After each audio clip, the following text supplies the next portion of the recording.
you've been injured in an accident, one thing leads to another. Your injury leads to treatment. Treatment leads to hospital bills. Bills lead to debt.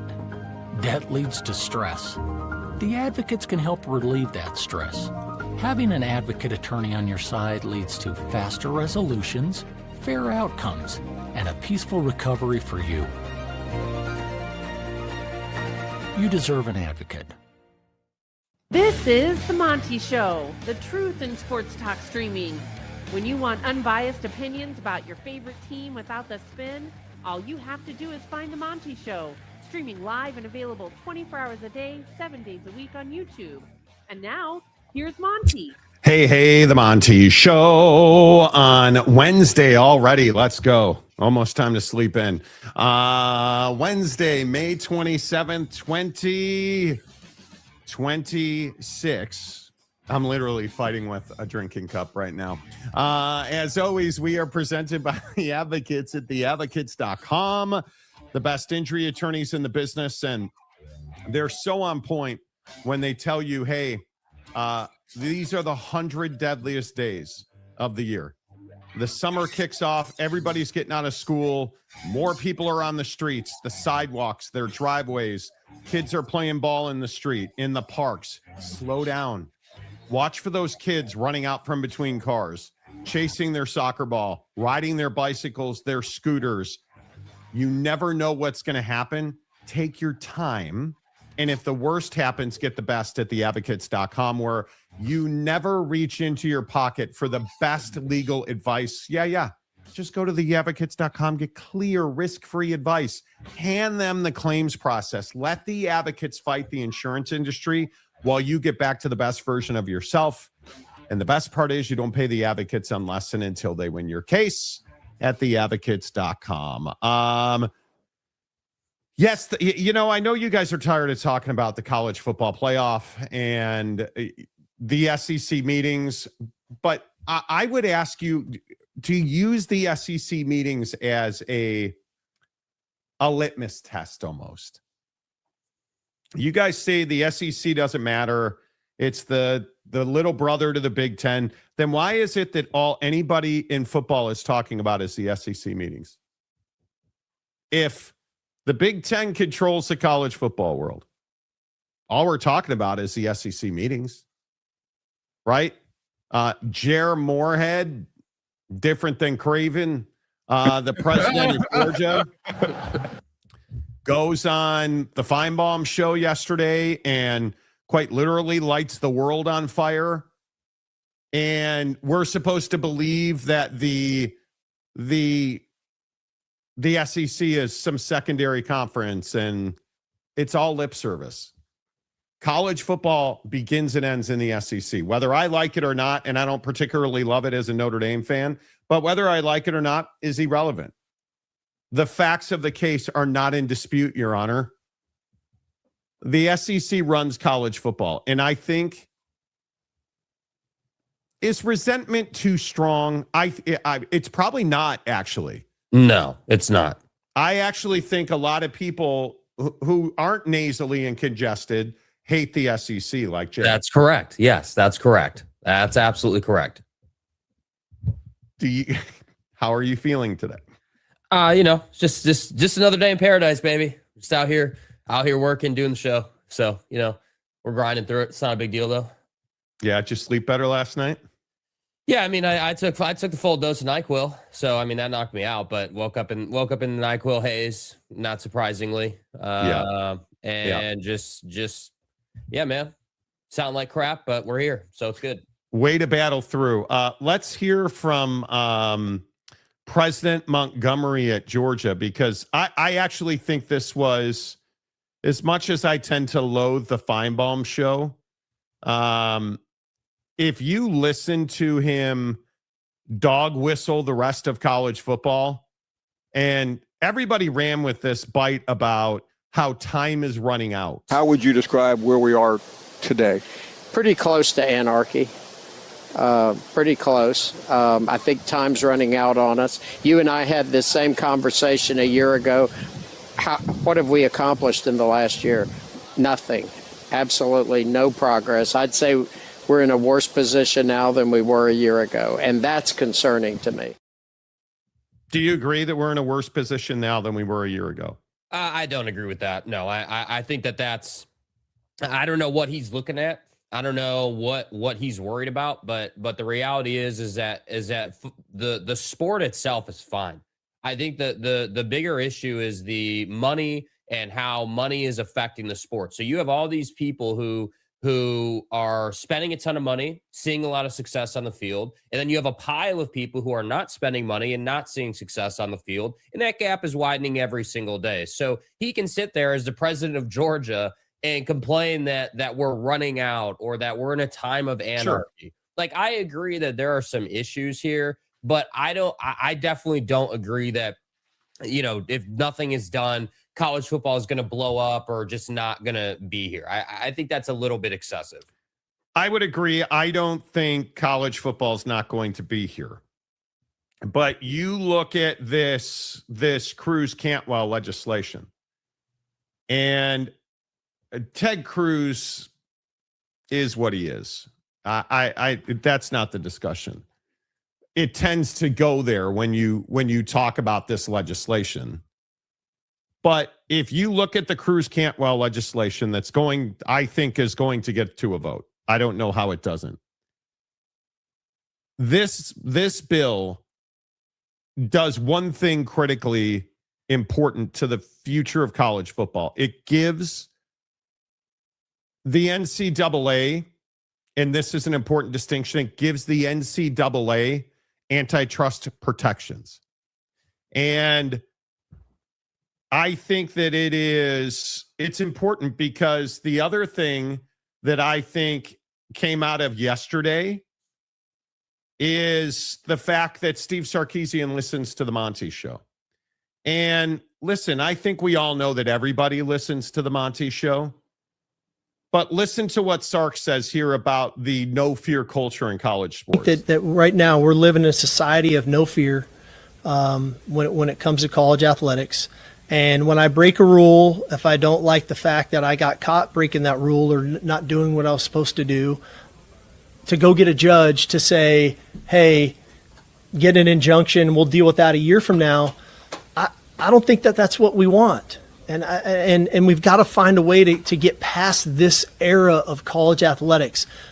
I don't know how to get that done. I'm a sociology major for anybody at Ole Miss that's wondering. Okay, I'm not the smartest guy in the room. Okay, but my point is there are smart enough people that can figure this out, and we're trying to get federal intervention. I don't know if that's going to work. Okay, so if that doesn't work, what's plan B? What's plan C? What's plan D to try to get us to a point where we can get back on the same page, where we're not always saying, yeah, that's the rule, but here's a way I can get around the rule. And even if I get caught, here's what I'm going to do when I get caught. Like we've got to get out of that way of thinking and just get to a point of, here's the rules. Let's go try to navigate within the rules and be the best we can be. And if I step out of bounds, here's your penalty. Okay, let's get back in bounds and let's keep playing. That's exactly what I believe I have said 100,000 million times. Facts. We don't like the rule when it's applied to us. Yeah, we're going to find a judge in our Abilene area. Facts. And we're going to sue, and we're going to make it so we don't have to follow the rules ourselves. But then when somebody else does the same thing, oh man, it's an outrage and they've got to be banned. That's what this is. And I am amazed that we continue to play these stupid games where we believe that this will self-legislate or it's not going to fix itself. And in my opinion, I agree 100% with Sark. There's got to be steadfast rules that you cannot go to your buddy's best friend from college who happens to be a district judge. You can't. And when the NCAA makes a ruling, I want to play another year of college because I don't feel like adulting. I'm going to go sue to get my eligibility back. Okay, welcome back to college football. Yeah, and the problem is that's not just a college football problem, right? I mean, that's a college athletics problem. It I mean, is. we've been seeing that across the landscape. So I just think that the good old boy system, the buddy system that's taken place, definitely has to be dealt with. And I think that this culture of rules for thee, not for me, and even if I break those rules, I'm going to go and sue. It's just soft culture, right? I mean, it's not doing things in a high character fashion. You're not doing things in a way where it's like, yeah, I want to win, but I also care about winning the right way. And that's Correct. what's lost in college football. So I think that I appreciate that Sark is talking about it. And I appreciate that at the SEC meetings, these guys are all talking about it, as they should. But when they talk about it, I think about, like, well, what is their perspective? Where are they having this conversation from? Well, Sark's having this conversation from a standpoint of having what, like $30 to $40 million on his roster, probably, Yeah. right? Like on top of college football in that sense. So imagine all the people who don't have a $30 or $40 million roster, who only have a $10 or $15 million roster, who are losing players, who are having to deal with this and can't fight to get their $1 million back from Texas Tech, or maybe don't have the war chest to go out and battle for top tier talent. That's the systemic problem, which inevitably brings us back to the point we always get to, which is there needs to be a dividing line between those with money and those without, because when both of those parties play together in the same sandbox, there's only one that's going to benefit. And we're seeing this day in and day out. So I don't know if I agree with Stark. I don't know that the legislation fixes it. Like, I don't know, like, what that, if that'll actually fix it, or if we get another dose of unintended consequences. I think Cruz Cantwell does some good things. Limiting a kid's ability to make money is never a good thing, and it does that. It restricts NIL workarounds. It restricts transferring and player movement. It is, I mean, it essentially hands all the power back to the NCAA. I mean, that's really what it does. If we're true telling about what the Cruz Cantwell legislation does, like, I think if Congress passes the current version of the bill, I mean, you're going to see things like, what's the right way to say it? I think NIL, the brakes will be put on NIL. And I'm not a big fan of that. I'm not a big fan of that. I think if you're a college athlete, specifically football and basketball, and you're making a school billions of dollars collectively, because that's what essentially is happening in college football. The kids are making the adults billions of dollars. And everyone agrees with that, right? Like, yeah. How many times have you heard a head coach say college football pays the bills for everybody else, right? Like, college football, covers the lacrosse team. College football covers track and field and swimming and all these other sports. So everybody agrees that these players are going out on that football field and providing for everybody else. But it just seems like that they don't want to focus on the real problem. They want to focus on, the money going to the kids as payment for their services. And that's the part where I say, yeah, if you think that the fix to college football is coming from a good place, you're lost on this topic, because they're not interested in finding a solution that allows I agree. continue to get paid. Yeah. They're trying to find a solution that just simply controls the money in a way that makes it so that recruiters and head coaches and basically administrative personnel are not incentivized to pay kids more money to go get them. Right? That's right. They're trying to remove. They don't want that to be the, hey, well, here's $5 because Ned was only going to pay you $1 type deal, so come play here. That's what they're trying to remove. But I think if you remove that, and that also takes all the money out of the kid's pocket, I don't like that solution. That's not an all-encompassing solution. That's just you essentially saying, hey, let's wind the clocks back and make everything more stringent again. So but again, we shouldn't be surprised, because we know old white hair that's what old white hair wants, is to take the money from the kids. Yeah. And I think, just reading some of the comments already, people very much believe that you have to do something. But if you're going to do something, let's do the right thing, because I look at what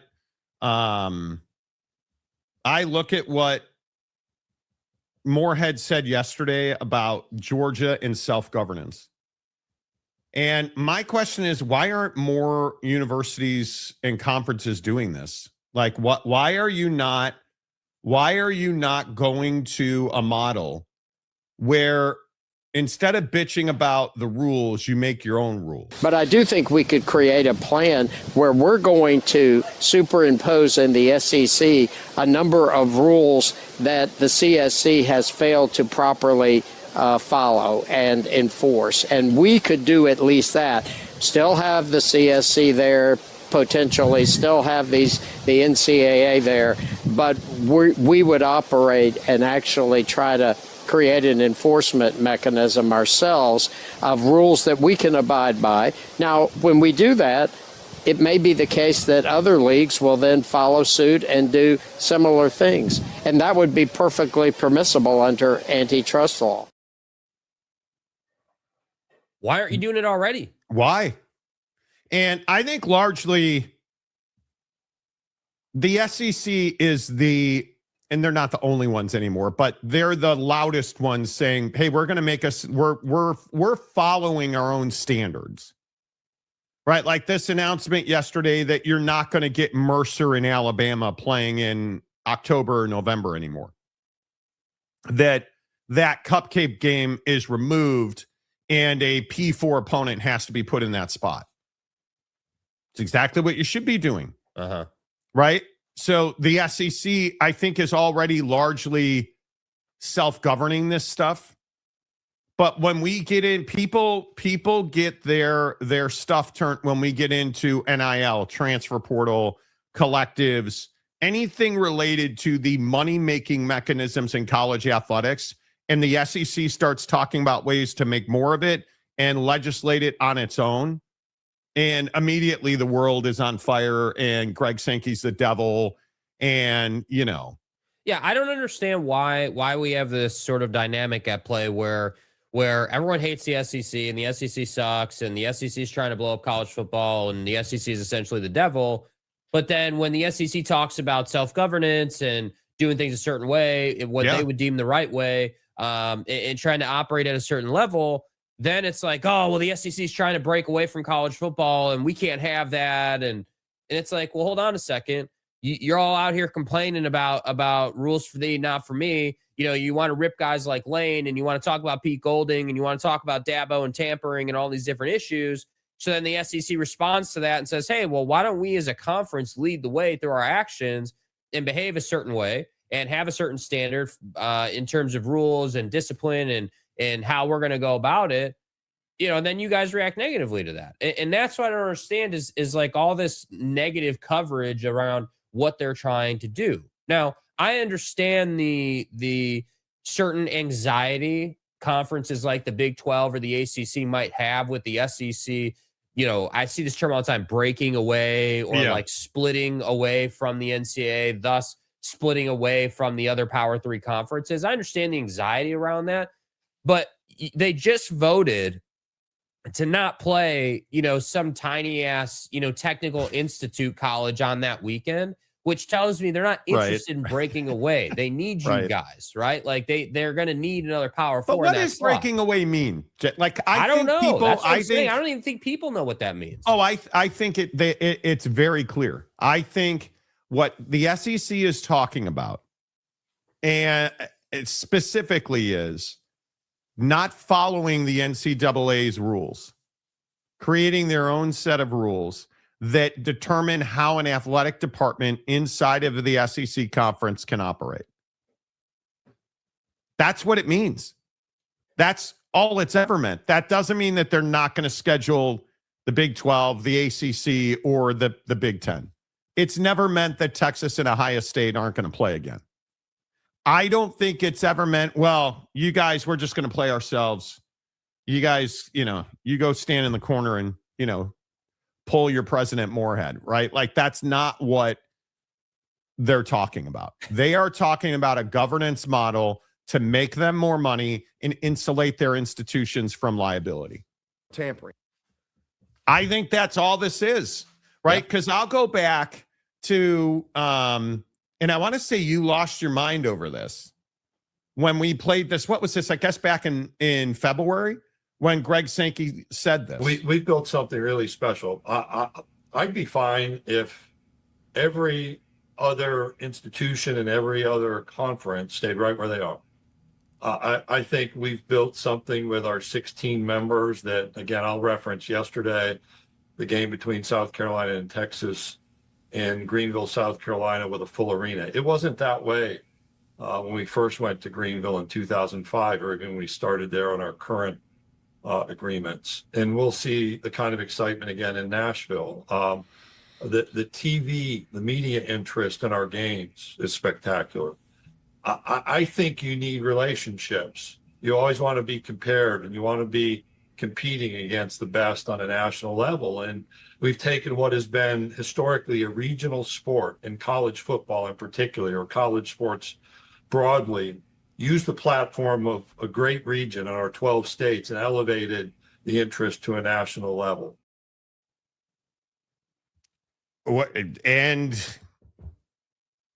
What is wrong with anything he just said there? Yeah, there's nothing wrong with it. And I think it's an inherent advantage not to be spread out over the entire country, which I think is 100% is something that very much is a differing opinion when you compare the Big Ten and the SEC. Because the Big Ten, is spread out in all 4 time zones. And, you look at that and you're like, all right, well, hey, if you look at the SEC, they're just in that, let's use big fancy words, quadrant of the country. So I think that's a big advantage, though. You're talking about an hour or 2 plane flight the whole year, basically, right? I mean, 3 hours at most. And then in the CFP, that's when your travel kind of picks up. And I think that the SEC is acutely aware of the fact that, yes, they need to do more winning in the college football playoff. But I think what they also understand is the concept of profitability, meaning that it's not just your overall revenue number. Like they're everything I hear out of the SEC right now all comes back to, hey, well, how can we limit our downside, right? Like things like fines, things like NIL, all the things that cost us money outside of just like paying for footballs and equipment and just standard stuff. So how can we limit all that? And then how can we up our profitability? Which is why I think you're hearing about, this cruise legislation. You're hearing about Greg Sankey talking about like, hey, we got to make sure that we're all moving in the same direction. And it's why you're getting the P4 on that weekend, because what does that help them do? Which I think no one's talking about. Hey, if you schedule yet another P4 on your calendar at that time of year, that's another full building for you, right? That maybe wouldn't have been as full if you were playing, Nancy's Technical Knitting Institute. So I think that people get wrapped up in the politics, if you will, of the SEC meetings and miss the point of all they're trying to do is make more money so they keep their options open. And they are very good at that. I would go as far as to say the SEC is exceptional at that because they don't have, excluding Georgia and first team all SRT, excluding them, they don't really have pederast you or Michigan scandal or any of these issues at a conference level that the Big Ten's had to deal with. So they don't have all those billable hours at play. They ain't got all those problems. So that's I just think you got to be aware of that. Ain't or don't or finna not gonna. Come on, dude. I don't know. I don't know. Get a life, man. Come on, man. I think you're exactly right. Your best point there. And I want to credit you for making a best point. This has been a good show. Take more nights, Will. No, I'm not, sir. But my point is, when you talk about regionality, I do think that's really important. This is the Memphis to the Pac-12 argument, right? The regionality that the SEC has, its ability to control costs and its ability to play in really big games in the regular season. Now, the last 2 years, they haven't won a national championship. That's significant. But you're talking about a conference, and this goes back to Big Ten fans saying that, the SEC is irrelevant now. what was the Big Ten for what? I don't know, from essentially outside of Ohio State all the way back to the early 90s? You know, when you had, you guys remember when Miami and Washington, Dennis Erickson and Don James, but Bama, Florida State, Nebraska, Florida, Michigan, Nebraska, Tennessee, Florida State, Oklahoma, Miami, Ohio State in 2002, LSU, USC, right? Like Texas, Florida, LSU. You go back, how long was the gap between the Big Ten winning, or excuse me, Ohio State winning, right? You look at the way college sports acts, it's a cycle.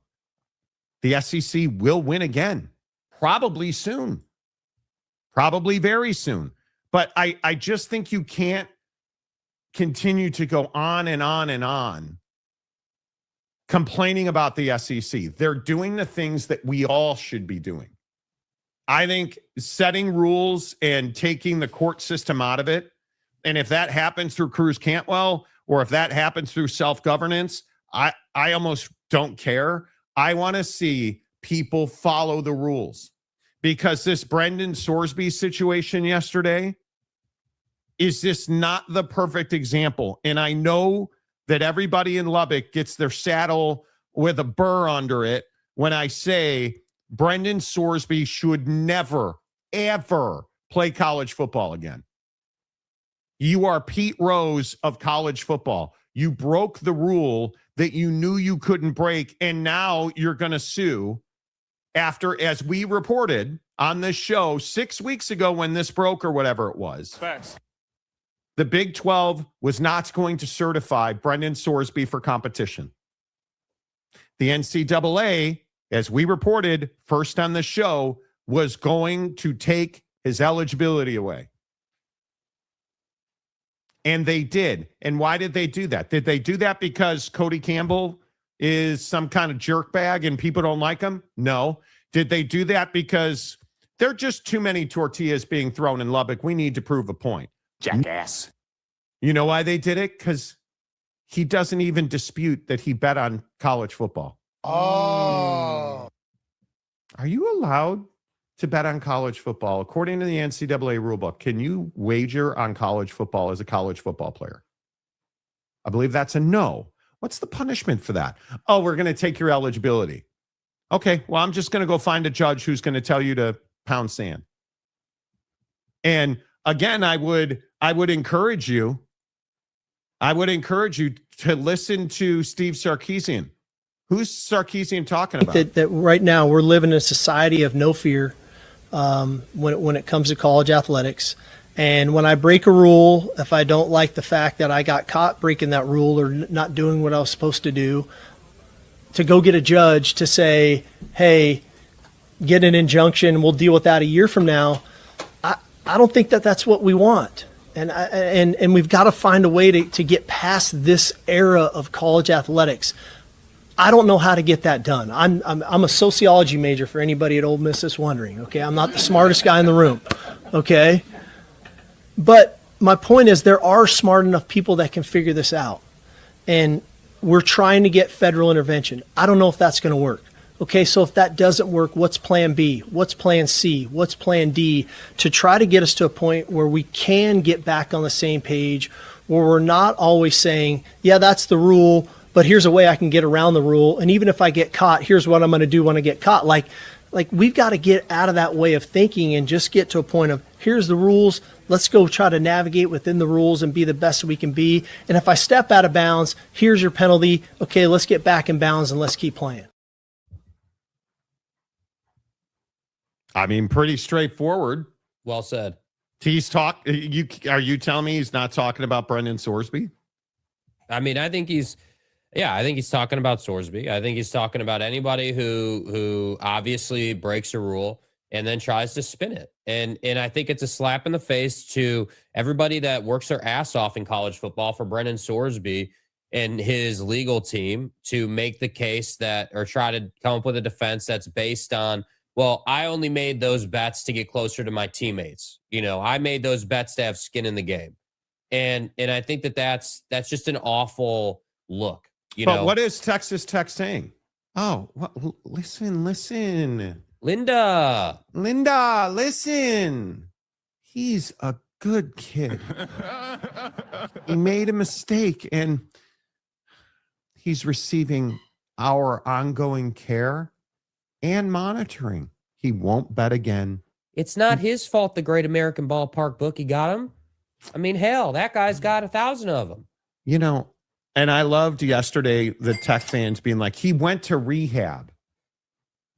Right, but he still gambled on college football. Oh, admittedly. but Monty, that doesn't matter. He went to rehab. But he still bet on college football. Why did he go to rehab? Why did he go to rehab? Oh, he had an addiction. What was that addiction? One that was very tough for him to break. But what was he addicted to? Sports gambling.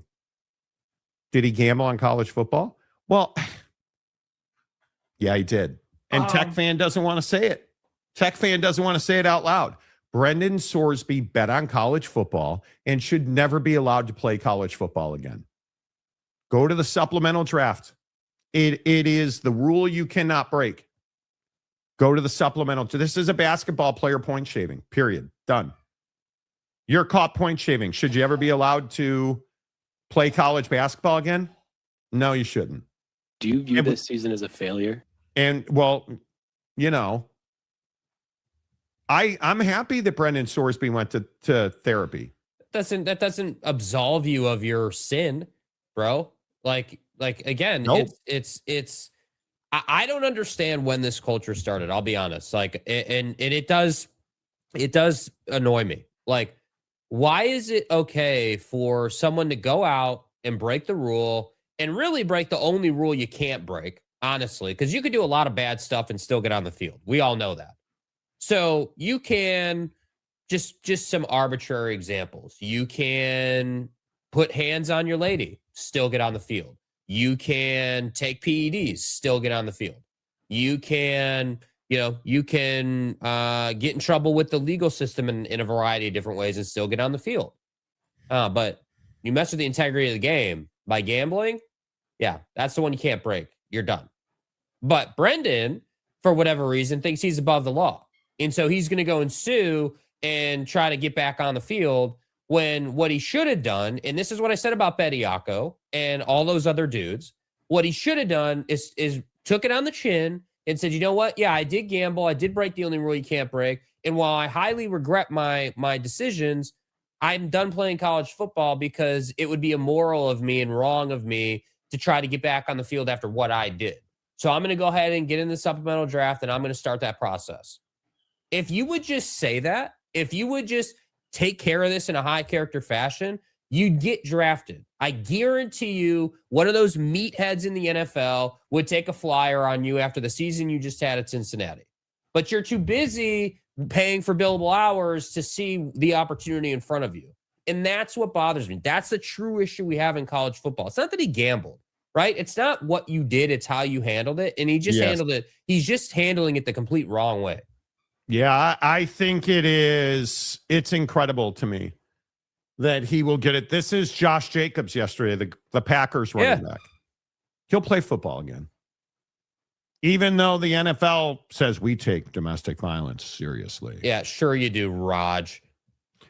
Josh Jacobs, the running back for the Green Bay Packers, was arrested yesterday on heinous domestic violence allegations, including strangulation.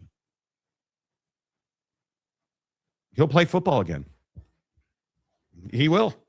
I'm the guy who says through a guy. Oh yeah, it's fine. You can go home and do whatever you want. But I'm a guy that says if you're convicted of a felony, you should not be allowed to play professional sports. It's just my belief. Mm-hmm. With all that money and all of that notoriety comes great responsibility. If you want to make millions of dollars in NIL, and let's not forget, Brendan Sorsby still is not paid Cincinnati. Still is not paid Cincinnati. Will Cincinnati ever get paid that money? I hope they put a judgment on him. He owes them that money contractually. So, all right, let's get to work on your comments. Good morning. Hello. I hope you all are well, unlike Jake, the king of NyQuil. You're a little shaggy over there, bud. You going to get a haircut at some point? Yeah, some point. Not at this point, though. Just yeah. Okay. Hello, Matt Ritson. Welcome to the Nightmare. Hello. Good to see you. Chewy. Morning, Monty and Jakey, 2 viruses. Yes. Are you feeling better? Are you moving in the right direction? Yeah, I mean, I would say I slept good last night. NyQuil definitely did its job in that respect. Just grinding through it, man. Deep head cold, bro. Deep head cold. So well, this weekend you can sleep it all away, right? Yeah, it'll be not doing anything this weekend, so I'll just be able to pass out all weekend. It'll be great. Yeah, it'll be awesome. Lopes Van Gabe makes a really good point. Now that you're done taking NyQuil, hit the like button. Yeah. Please hit the like button. It really helps the channel grow. Hello, San Diego State Glenn. Good to see you. Jeremiah's a champion. Last week I was sick. This week Jake is sick. Sick Jays. Yeah, whatever, bro. You guys swap and spit. Everybody gets a test. Randy Duffy. Don. Okay. They have the sniffles. Angry Phil Benzer. SEC can do whatever they want to do. I don't watch SEC sports. Well, so you're the one. So you don't watch college football then? Okay. Media sensation. Here we go. SEC hasn't won anything in college football in years. Now, never mind, It's so predictable, bro. So predictable. So let me get this right. The national championship has gone to the Big Ten for the last 2 seasons.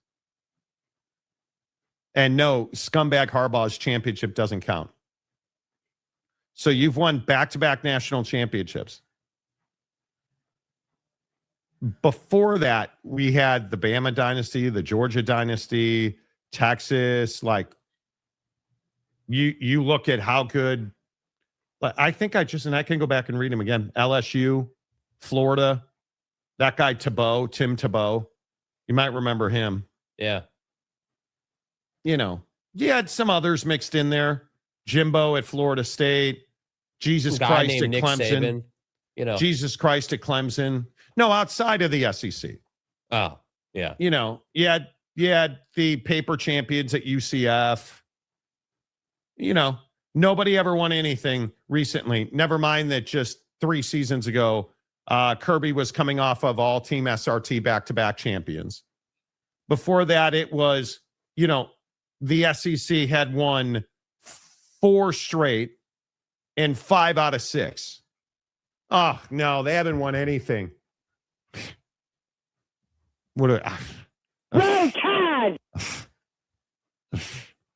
I'm disappointed to be a Texas Tech fan. Do Texas Tech fans really care that Brendan Sorsby is like? At what point do you have any? I don't know, any morals about it. At what point do you have any? At what point does shame? Cody Campbell speak on this and come out and talk about what happened or like what they're doing about it? Do you think ever at any point that a Texas Tech fan will say, because I know you guys are national champions and you've won every game and you're a dynasty now, and we totally get it. Because that's what I hear from Texas Tech. We're the best in the business, Monty. You're not. You haven't won anything yet. You haven't won anything. So, but Monty, the Big 12, come on. Congratulations, you're on Steve Sarkisian's radar. We did what we did. And so is Old Miss, but it's fine. My point is, at what point does a Texas Tech fan show up on this show with some humility and admit that Brendan Sorsby should never play college football again? Yeah, I don't think that's ever going to happen. Because you're the only one saying that he should be eligible to play. You're the only ones. Hello, Dana Marie. Happy hump day to you. Still have never received a DM from you confirming you're real. I would agree. Matt Muldoon. When someone says the words perfectly permissible, you know it's shafting someone.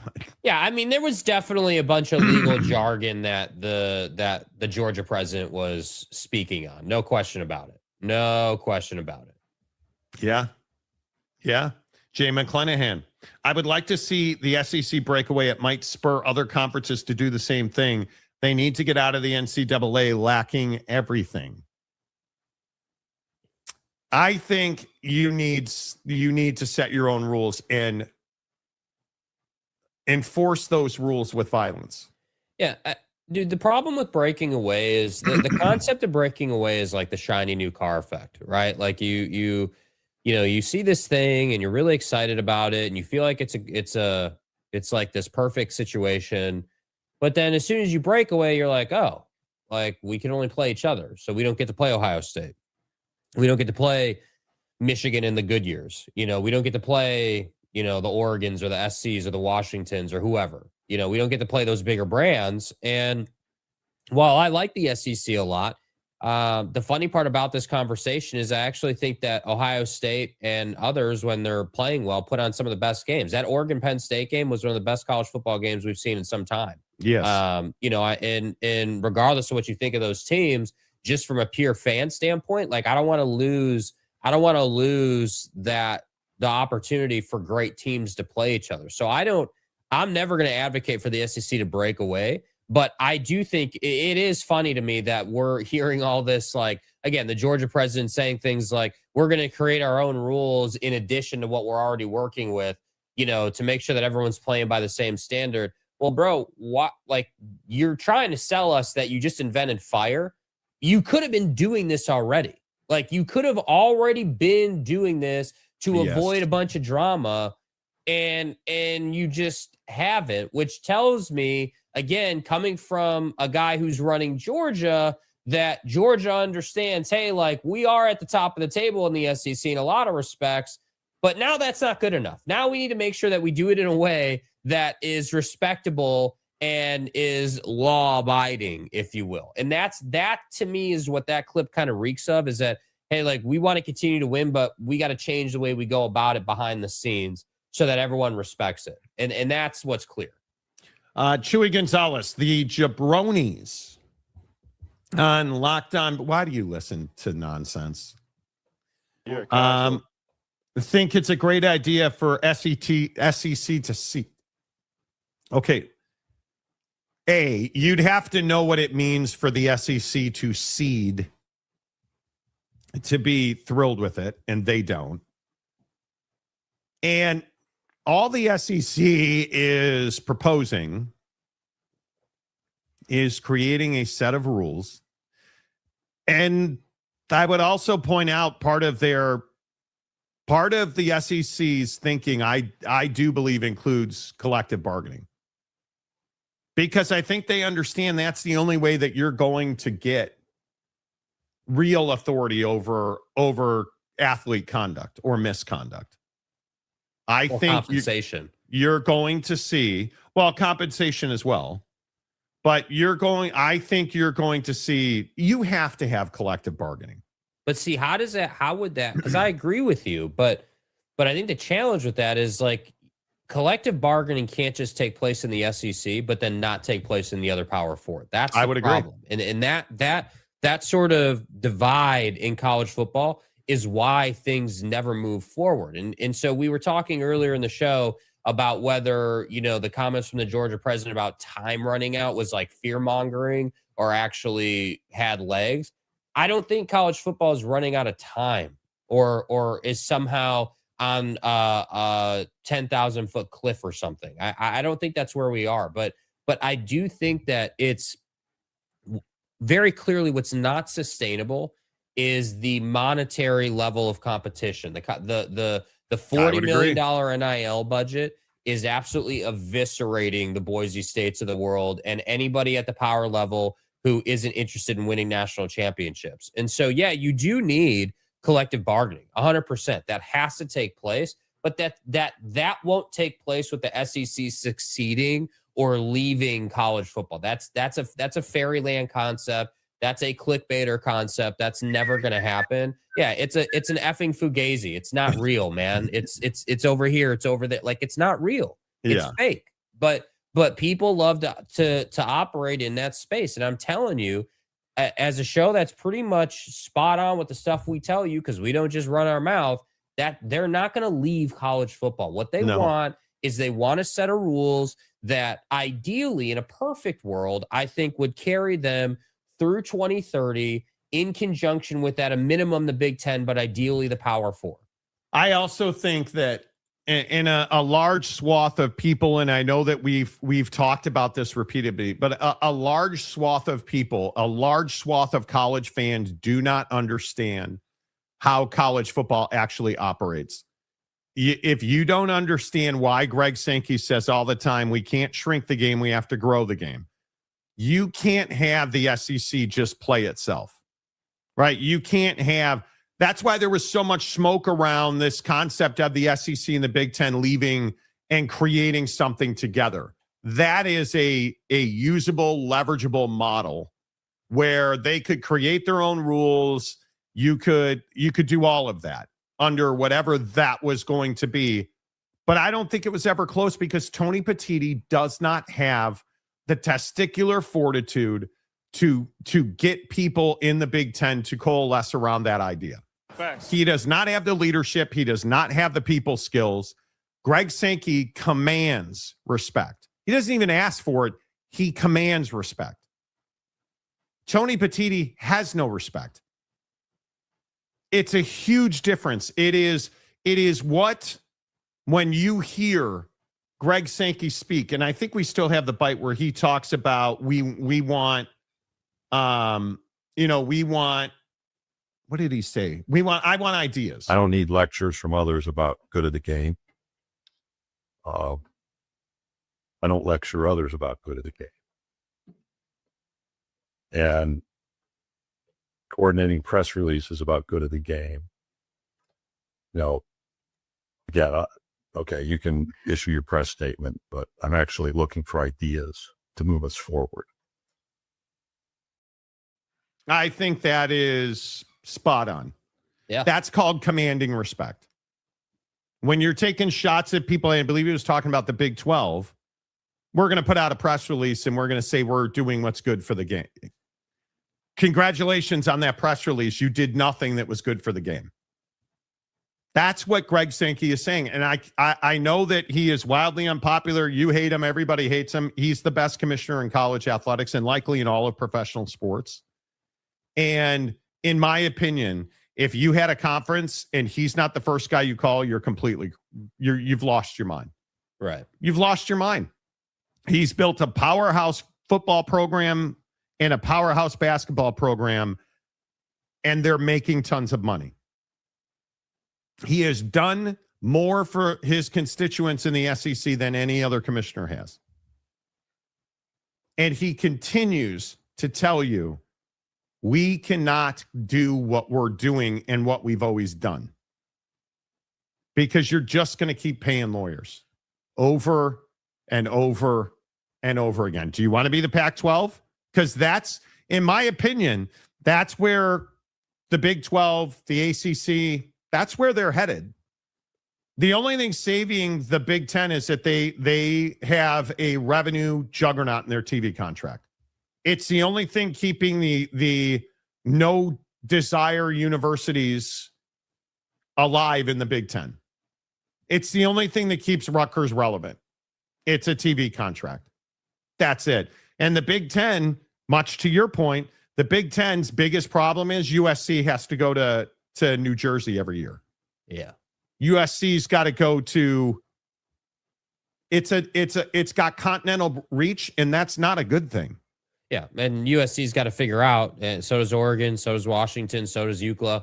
They all got to figure out how to win more on the East Coast. And I'll never have, and I've seen this take place firsthand. I like the issues with travel and what it looks like, and chartering, not chartering, and all that, and how you travel and what it looks like and everything. And it's arduous. It's not easy. If you're a West Coast school, you're going to leave a day earlier than anybody else would to compensate for time change. So your players don't feel just awful when they step on the field. Yep. So, it's not easy, but I just think that the SEC and the Big Ten getting together and leaving, that could have legs, but the SEC on its own is never going to happen. Yeah. How is it good for college football if the SEC pulls away and does its own thing? Because it will force others to do the same. I think Greg Sankey's tired of trying to pull everybody along in the right direction. Honest to goodness, I think that's why you're hearing the president of Georgia on Feinbaum yesterday, and I'll play it again if you missed it earlier. Self-governance is coming to the SEC, whether you want it to or not.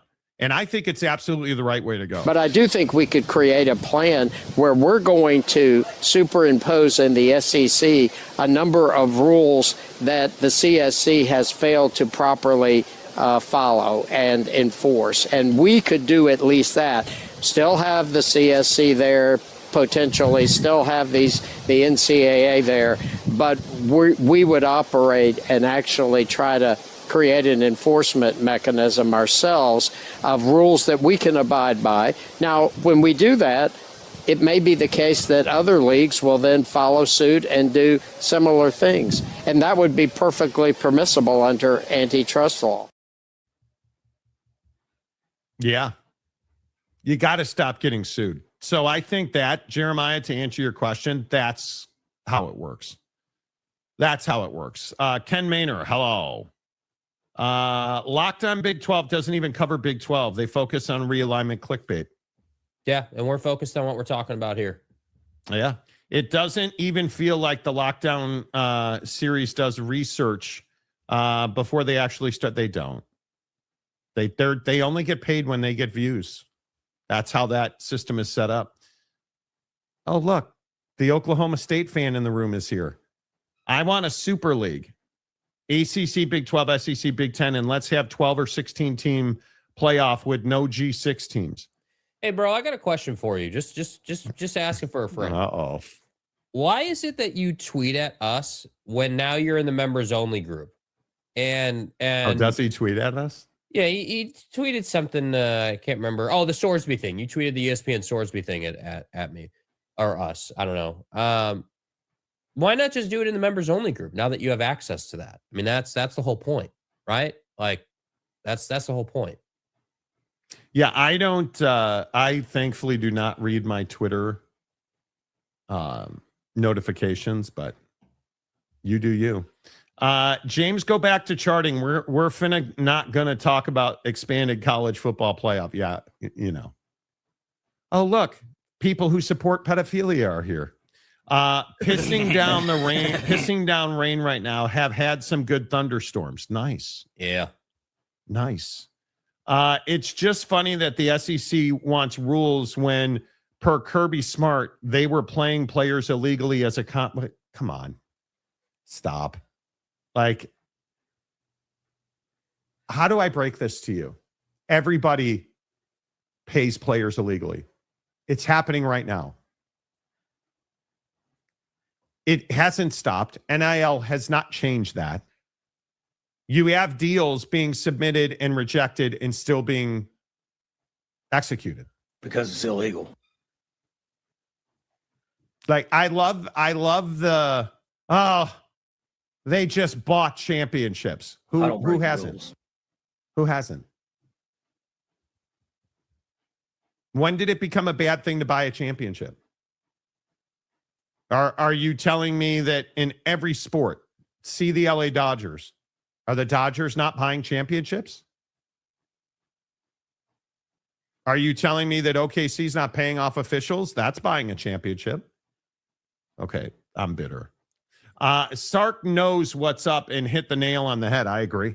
I believe he did. I believe he did as well. Without question. I believe he did as well. Mike Chase, hello. Hope you and the fam are well. Jeremiah, Jake's not on the approved list. Spit swappers. Okay. Got to be approved. Didn't know there was a list, bro. Send Jake an application. The SEC is going to do whatever they want to do anyway, so let them play with themselves. It's not a play with themselves thing. Bro, this is a family program, so you talking about people playing with themselves is a little out of the box. Why do we have to talk about pud pulling? Yeah, I don't know. The SEC is not trying to eliminate others or relationships. What the SEC is trying to do is set up a system of rules and bylaws that keep them out of court. That's what they're trying. That's as simple as I can say it. And I don't know why this is shocking, because everybody's trying to do it. Who's got the pull to do it? The SEC is the only one. Because Greg Sankey and I think other coaches were saying this yesterday.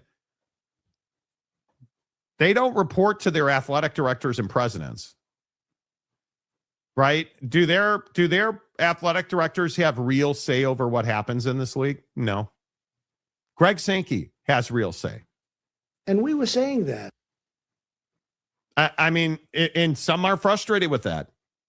So it just is what it is. Ryan Duffy, most Tech fans are now saying, turn the page on the kid. Man, I haven't seen that. Yeah, well, turning the page on the kid would include paying the fine, bro. So do you think you should have to pay the $1 million? Yeah. You know, I'm a Texas Tech band, and I do not think that he should play. Fan? I don't think it's a good look for the school or the community, for that matter. I would agree with that. I'm from Lubbock, and that city prides itself on integrity and family values. They need to let him go. Totally agree. Totally agree. Hero 75, hello. My friend who is a Texas Tech fan tried to convince me he doesn't matter to Tech because he was just going to be a backup. Yeah, that's a load of crap. You paid him that much money to be a backup? But he wasn't going to back up the ACL terror known as Will Hammond. And the funny thing is, here's what I don't understand about Texas Tech fan.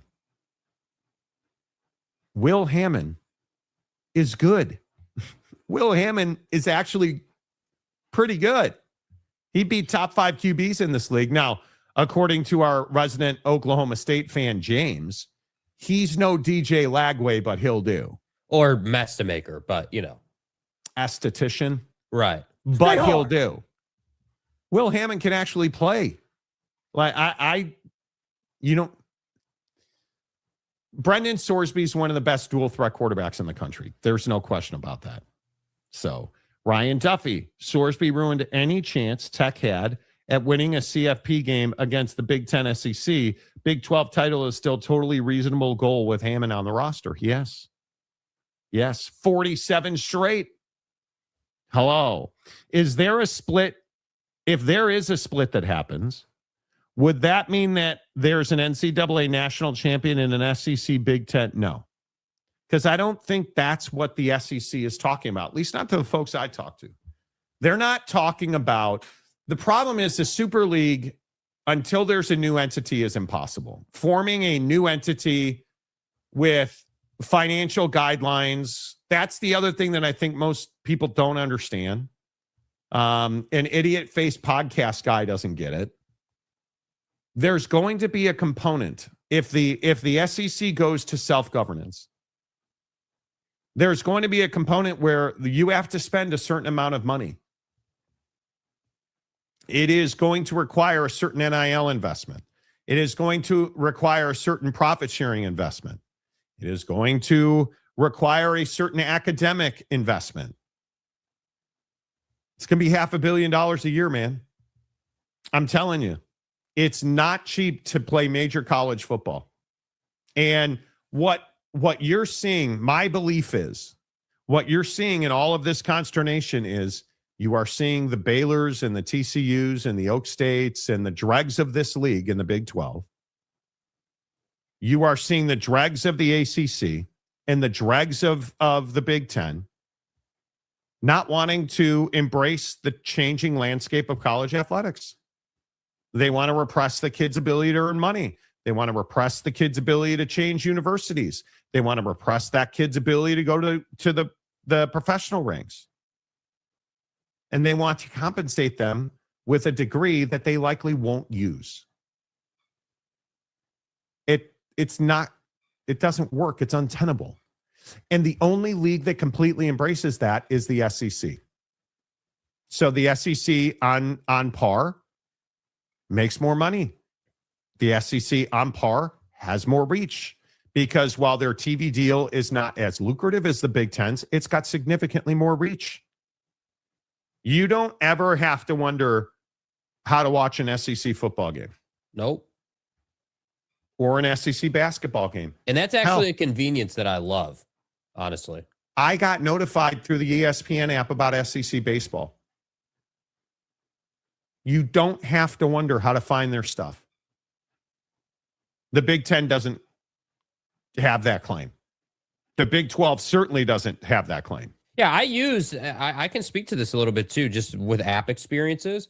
Like I had Big Ten Plus for this softball and baseball season, and it's not that good. Like it is clunky compared to the ESPN app. And I know it's probably not a fair fight, right? The ESPN app obviously has been developed over many years, and right. But it's certainly just like for like, not even close experience wise. And I think that it's, I don't know. I just think that that's the other problem for college athletics. There's just this line in the sand. You're either a Big Ten person or you're an SEC person. And for me, as someone who's not really a massive college football fan, but someone who obviously does this show and covers college football and obviously up on the news and watches the games and everything, I don't really find myself being like a fan of either of them, but I do find myself respecting what the SEC is doing a little bit more than what the Big Ten is doing. I'm not particularly fond of how the Big Ten, chooses to go about disciplining their members, or anything like that. I thought the way Petiti handled the Harbaugh thing was super soft. Even the Sharon Moore stuff is incredibly soft. I just think it's all just coach speak for we're not going to punish anybody. And that's kind of my issue. And I do think, in fairness to the conversation, Kirby should be disciplined for what's going on at Georgia with the vehicles and speeding and guys getting in trouble. Yep. Like at some point you got to be reprimanded, man. Does that happen? Probably not. Probably not, but I'd like to see something happen. Minimum a fine. Yeah, it's very interesting to me how all that will happen. But, the Frog Father, Jake is a NyQuil haze. Jake is in a NyQuil haze. Be nice to him. Are you in a NyQuil haze, Jake? Not anymore. When I woke up, I was, for sure. Yeah. The NyQuil haze is a real thing. Okay. I mean, listen, if that's what it is, that's what it is. Does NyQuil work? Yeah, I think it works. What does it do? What does NyQuil do for you? NyQuil just knocks you. For me, it just knocks me down. If I take NyQuil, it's because I need to essentially guarantee that I'm going to get some semblance of sleep. Even when you have a head cold and it's harder to breathe and all that, like if you take NyQuil, it should back down like the cough I had yesterday or any type of it'll make it so now you're coughing. Well, I had a little bit of a cough yesterday, yeah, because I think the issue was I was getting dried out, and so I had the second half of yesterday I had a bunch more water and the cough kind of backed down because I think I just gotten dried out, but the cough hasn't really been a thing today, which I'm grateful for. But the NyQuil thing just makes it so that like when I take it, I sleep really heavy. And so when you wake up out of that as early as we do, there's a bit of a haze you go through for the first probably 20 to 30 minutes you're awake. You are kind of in you got to get in that shower, dude. Yeah, you got to get in a hot shower. You just got to get in the shower, and you like this is just to give you guys some perspective. So like when you get up as early as we do, you have a routine in the morning. Like I put my clothes in the same spot. Like my shower routine is the same. Like I know based on where I'm at, my shower routine, what time it is. So like it's not even a thing where I'm in a rush. I just go through a routine. And so when you're getting up and you're going through that routine, but you're in the NyQuil haze, it's like things like how fast your eyes adjust to when you turn the light on. that are different, Yes. or like how quickly you get used to the water being warm is different. Like it's those little things that you're like, yeah, still kind of in the NyQuil haze, and you don't really get fully out of it until I didn't really get fully out of it until I was like, do it like cutting our video and doing the full, like really getting my mind engaged on something. It took a little bit. Yeah, So, it's brutal being sick. Knock on tabletop. yeah. It's brutal. My wife is over it, and she's still hacking up alien life forms. Right? Like it's awful, and I am so thankful that I don't generally run into that stuff. Yeah, I'm lucky in the sense that it's definitely not like a full respiratory thing. It's like, it's not my lungs, it's not a chest thing. It's just a head thing. So that's good and bad, because I sound like crap, but at the same time, like I'm not like dying in the day to day. How's your Zepbound thing going? It's going fine. I've waned off of it. You're not using it anymore. No, well, because I didn't want to keep paying for it. So I was using my healthcare spending account to pay for it. I had like a lot of money in there that I just didn't know I had in there from my job and what we do. Yeah. And so I had been using that, and I had lost. I got up to like 38 pounds lost. I was approaching 40. And I was like, all right, like, yeah, still some to go, but I also don't want to come out of pocket for it right now. So you burn through your... I didn't burn it to zero, but I burned through quite a bit of it. Yeah. Mm-hmm.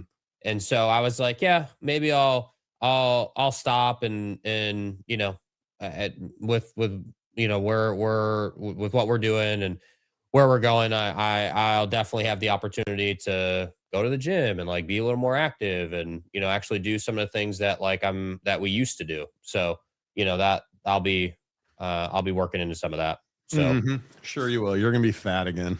Yeah, I'm sure I will. If I'm Jay. ever not sick again, Yeah. That's the other thing about being sick. You never, you could tell how big Monty's shirt is on him when he's adjusting the blinds. You do not notice it while he is sitting. Dude, I don't. Yeah, you can't see it while he's sitting, but I don't have clothes that fit me. Yeah. It has been. Look, I'm thrilled to have lost the weight that I've lost 90 pounds essentially. Yeah. And it's great, but it has been so expensive. It's been ridiculously expensive. So yeah, I'm not thrilled with it. All right, let's get a couple more on Sankey. Sankey leads the way with integrity and conviction to save the sport. And everyone hates him for it. Petiti is just looking for a quick buck at the expense of integrity and tradition. I think Greg Sankey is in a completely different space with his membership than Tony Petiti is. Tony Petiti has no, I'm not going to say respect, but he carries no authority. There's no expectation of Tony Petiti the way there is of Greg. Yeah, I think Greg Sankey is he's been in the position a lot longer. He has generated so much money and so much success for his membership. They're going to do what he tells them to do. He has an enormous amount of leverage. I'm telling you, it is what it is, right? The Big Ten basically lawless as a conference with everything their schools have done. Truth. Yeah, I just think it's rich for the Big Ten to ever speak on other conferences and how they operate with everything that's gone down in the Big Ten, dude. Ryan Duffy apologizing for Texas Tech. The fine is owed by Sorsby, not Tech, right? But one of the things that we're hearing now is there has to be contract law has to be followed. Technically, if Brendan Sorsby did this in an employment agreement, let's say, no, I am not at all saying college football athletes should be employees. I think that is the wrong answer. But if you were leaving one employer to go to another employer and you didn't pay the exit fee or what have you, you should, if you disclose that or if it's known to the new employer, which it was in this case, that new employer shouldn't be able to hire you. Yeah. And one of the rules that they want in college football is, hey, if you're going to transfer and there's an exit fee, you can't compete until the previous agreement is satisfied. Right. And that's exactly how it should be. Texas Tech has a responsibility to Cincinnati not to allow Brendan Sorsby to compete at their university or enroll or take a dump in their bathroom before he has satisfied his obligation financially and otherwise to Cincinnati. It's as simple as that. But will Texas Tech ever do that? They won't. They won't. It sounds corny. I even admit that. But there is no honor amongst thieves, right? There's no honor amongst schemers. And that's what we're seeing play out in college football. Yeah. Greg Sankey is the embodiment of long-term visionary leadership, while his counterpart in the Big Ten is, well, not that. Exactly right. It is. Yeah. I wish that we had what I will continue to say and what I continue to want is a consistent set of rules across college football that mirror the NFL's rules. You would never at the NFL level have a Sorsby situation. You would never, if an NFL player admitted to gambling on NFL football and on his own team, done. Yeah. Done. Yeah. And as far as the buyout, you don't have that taking place because it's just it's just not how it works. I mean, the closest thing you have to contracts are collectively bargained. Yeah. I mean, the closest thing you have to that would be, training camp holdouts, but even that is a different choice. Even that is like a different set of, chess pieces, if you will. Yeah. Yeah, I am. Yeah, it is what it is. I'm not trying to be, altruistic. Everything's great in the SEC because it's not. But what I'm telling you is Greg Sankey's doing a better job than just about everybody else in college sports. He would even have hit the like button on this show already. You haven't. We've had almost 1,000 views and we only have 31 likes. Hit the like button, please. Hit the like button. It makes a big difference for us. The Big Ten, is the official league of perverts. I mean, if you think about the scandals in the Big Ten, they're endless, dude. Endless. It is wild to me. It is absolutely wild to me. As is Lane Kiffin. I love when Lane Kiffin talks. Then I go Google search pictures of his girlfriend. Well, Lane Kiffin. Google. Do you like Lane Kiffin, Jake? Yeah. No, I don't mind. I hate him. He's a cock. I think I don't mind Lane Kiffin. I think he's one of the best head coaches we have in college football. I do. He's no Dan Lanning. He's better than Dan. He's better than Dan right now. He is. Yeah. Wow. I mean, that's not. I haven't. Did that just happen on this show? Yeah, I haven't changed on that. Are you and Dan on the outs? Did you guys break up or like what's going on here? Oh, yeah, he got me sick. What do you want me to do? What do you want me to do? I can't have that. I think that Lane. I think that Lane is the ultimate blow torture of college football. When dude talks, stuff happens. So like when Bro talked to Vanity Fair, everybody and their mom read the article and reacted poorly to that. They did. They really did. Yeah. When dude was on the tarmac leaving Ole Miss, everybody watched Marty interview him. So like whether you like this guy or not is basically irrelevant. You're going to watch, and you do watch. We know that. The numbers say that. So, I don't dislike Lane. I think he does a good job, but I do think he causes drama for himself that is unnecessary. But I do think the Ole Miss situation on its own was a targeted thing by Lane. I don't think that was, Lane just woke up and knew he was doing Vanity Fair and just happened to speak on segregation in the South. You don't just roll out with that, dude. What? Why? That's not at all odd. But to the credit of the SEC media, who actually asked questions, here's Lane Kiffin talking about why he chose LSU over Florida. Lane, there was a lot of connections to Florida when they were pursuing you. Family, proximity when growing up a little bit. What ultimately kind of did you like better about it? Why did you not choose to go to Florida? Well, I mean, that's a hard question. I mean, a lot goes into decisions. They got a great program, and it really was not about that. Really was about LSU and the belief I had in what we could do at LSU and just how it fit and the timing of everything. And so it really wasn't about any other program.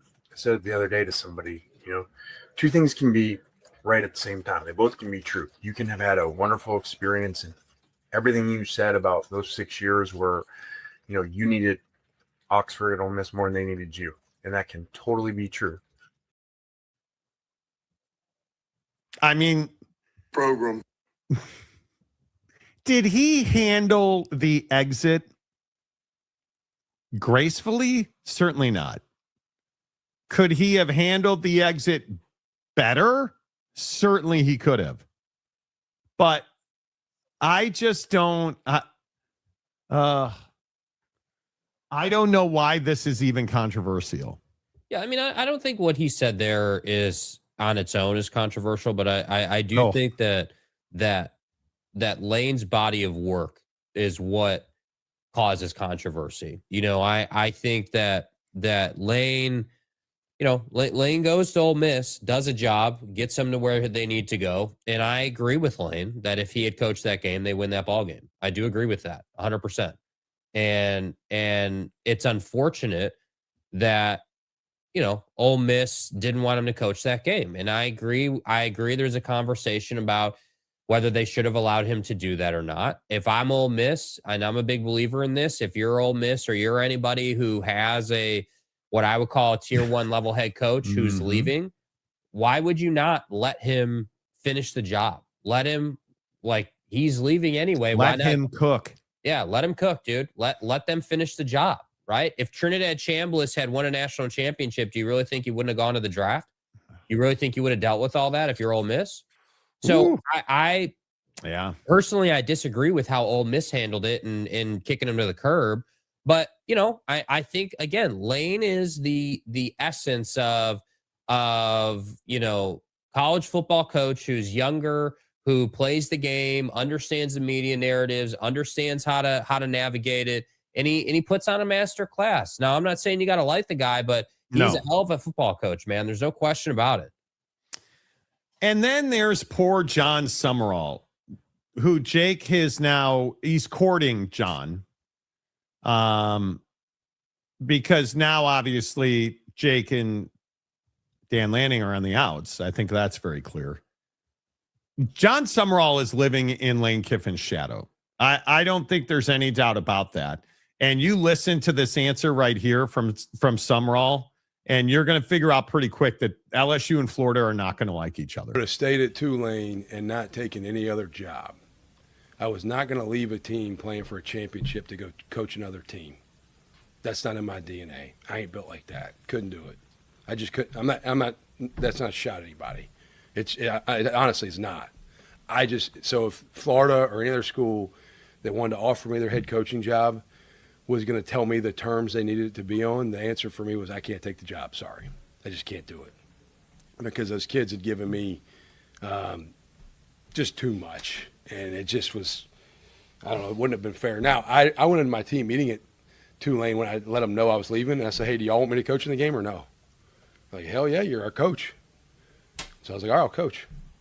But if they told me no, I would have gotten out. But they all were like, yeah, we didn't come this far individually. Like, let's finish this thing. Okay, first of all, I mean, I'm not talking to anybody about anybody else or taking a shot at anybody. I mean, look at this. Look at this cockneck. I would never do that. I mean, Lane's a dick, but I mean, that's a whole nother thing. Yeah, what kind of douche leaves their team early? And by the way, he goes from I just wouldn't have done that to, well, I asked my players if they wanted me to stay, and if they just said no, I'd have left. So you'd have left or not, or maybe, but not only, if there had been if the Pythagorean theorem had worked out, then you could have left, but it's the vernal equinox. So you stayed. Is that what I'm to understand? Like the fucking vernal equinox. Yeah. What kind of answer is, well, if the players had told me to go, I'm not the kind of guy who would leave, but if the players had told me to leave, I'd have left, and Lane's a dick. Okay. That seems perfect. What? Did you guys hear that double talk out of Jake's favorite coach, John Sumrall?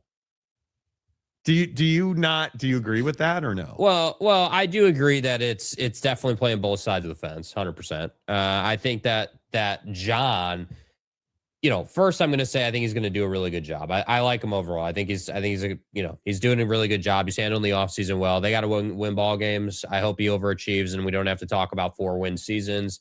We'll see what happens. But yeah, I mean, I think that John is the guy that will be a red ass with the media when they do lose more than he would like. And I think you're seeing shades of that in this clip because, the idea that he goes, well, I never would have left. I mean, I run a tight ship. I would never do that. But hey, I'm not taking shots at anybody. I mean, honestly, that's just for me. I'm not taking shots at anybody. Well, John, you're taking shots at Lane, dude. They're calling him Steve Spurrier Jr. and they didn't hire him and they hired you. And now you're saying that you wouldn't have done what he did. But you're not taking shots at him. And that's like the guy that says, listen, I'm not trying to be an asshole, but here, let me be an asshole. No lies detected, but here, here's the BS. So I don't mind John at all. He's obviously got a lot of proving to do, but I don't mind John at all. Bro, you have Diddy partied this guy since he took the job. What do you mean that you don't mind? Honestly, I'd start stroking guys. I don't, that's Pardon me. Anyway. I don't mind John Sumrall. Okay. Now I've heard it all. Lane Kiffin is a great college football.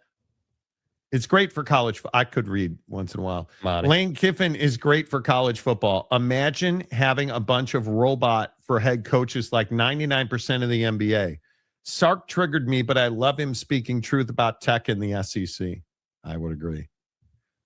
Welcome to the nightmare. Jake just put the Lane train over Lanning official on the record right here on YouTube. It's on the record. OTR, dude. OTR, bro. OTR, baby. Yeah. Mr. Green. Hello. You want him on that sideline? You need him on that sideline. You want me on that sideline. You need me on the headset. You're ridiculous. Lane causes a lot of brake checks and rubbernecking. Yes, he does. Well, that's why he's doing interviews on the tarmac, bro.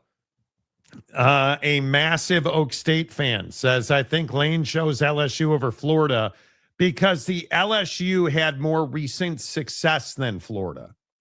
Okay, bro. No. Let me here. Hold on. Let me pull the Sumrall take. Hey, no shots at anyone. I'm not trying to be an asshole. But in this program, you don't take LSU over Florida based on recent success because LSU hasn't had recent success under Mr. Family Man and his khakis. Okay. That's not why you went to LSU. He went to Baton Rouge because he knows for a fact he can go out and peddle his scheme and recruit how he wants to. Fact. And they're not going to step in the way, which I say more power to you. You got to the perfect job in college football for you, man. You're built for that thing. Go and do it. Bud. So this has nothing to do with recent success or Pervin and his success at Florida. This has nothing to do with, hey, dude, I think I'll do a better job at LSU. And most people agree that LSU is the most prolific job in college football. So I can't really blame the guy. Yeah. Sounds like Jake is planning to break up with Dan and is now in search of a new school. I am I am sure a new landing spot will be found sooner or later. Okay. Summerall can't bring his Glock to California anymore. Uh-huh. Mm-hmm. Yeah. He could bring a Walther, or actually, since he is in the SEC, he can just get a SIG since their logos are similar. There you go. Right. Equinox. That's the way to go. The stars all aligned so Summerall could finish out at Tulane. They did, very much so. Yeah, but okay, but let's not say that and just ignore the fact that the stars could have aligned in Ole Miss land, right? Like Right, they but could have had that take place. Jake, reparations. Yeah, Dude. I know. There's a bunch of, Grandma. little Timmy's grandparents over Grandma. here, can't have him going to Oxford because of, certain geopolitical narratives. Yeah. Jake likes Summerall because he likes saying his name. That should be 3 syllables, but it's just 2. Yeah, it's not Summerall, it's Summerall. Did he tell you that last night while you were cuddling? Brother. Matt Muldoon, I know this douche from Baton Rouge, but I'm not taking a shot at anyone. Yeah, hey, look at this a-hole over here in Baton Rouge. I'd never do what he did, but I stayed. I stood on business. What a I would dick. have stayed at Tulane and not taken any other job. I was Job. I love the way he said, I'd have stayed at Tulane and not taken any other job. I would have stayed at Tulane and not taken any other job. I was not going to leave a team playing for a championship to go coach another team. That's not in my DNA. I ain't built like that. Couldn't do it. I just couldn't. I'm not. That's not a shot at anybody. Honestly, it's not. Yeah. So if Florida or any other school that wanted to offer me their head coaching job was going to tell me the terms they needed it to be on, the answer for me was I can't take the job. Sorry. I just couldn't do it. Because those kids had given me just too much. Cockneck. And it just was, I don't know, it wouldn't have been fair. Now, I went into my team meeting at Tulane when I let them know I was leaving. And I said, hey, do y'all want me to coach in the game or no? No, get your ass out of here. So I was like, all right, I'll coach. But if they told me no, I would have gotten out. But they all were like, yeah, we didn't come this far individually. Like, let's finish this thing. And then because you're a G5, you got blown out. But that's not really the point. Ball didn't go in the hoop. Man, gotta have G5s in there, man. Hey, Monty. Whatever. Gotta have them in there. Whatever, dude. He's gonna be fun, I think. He's gonna be fun. Cockneck is gonna be fun. Yeah. And that's not really who Summerall is. He's more of the tackle high school football players in the tunnel guy. Yeah. Ken Maynor, Florida is at its best when it's red ass and arrogant. Spurrier, Meyer, Summerall. Yeah, I think he's going to be good there. I do. I really do. Jimmy Otts in translation, Lane's an a-hole. I believe that's exactly what I wouldn't have taken. That's not in my DNA. Directly translates in Latin, I believe, to Lane Kiffin, you dick. Yeah. Hey, I wouldn't have done what Lane did, but here's what I did. Come on, bro. We see right through it. Family, exactly right. Yeah, I mean, come on. Exactly right. Family. Hey, look, Angry Phil Venzer. It's amazing that you can go from getting fired on the tarmac to coaching an iconic program. Yes, you can. Program. Ken Maynor. Summerall looks like he will flex on somebody. Yeah. I like the guy. I still think he's a great hire in a really good soundbite. And I'll be interested to see how and when he begins soundbiting. He better win. Yeah. He better win. Welcome to the nightmare. The fact you have to say that isn't a shot at anyone is a total shot at everyone. That's right. Yeah, and you know what I love too? Like, let's say that the media spun that as he took a shot at Lane. The next time he talked to the media, he'd be like, you guys spun that way out of context. I never took a shot. You guys are this is fake news media. Yeah, it's like, come on, dude. Come on. Bro. Yeah. We know what you did. Summerall's agent says just keep the answers short and don't ramble on and get yourself in trouble. Exactly. Hey, I'm not taking a shot at anyone, but here's a shot at someone. Come on. Mike Smith, LOL. Some will not get the Chuck Cooper reference. Lane is biggest dickus.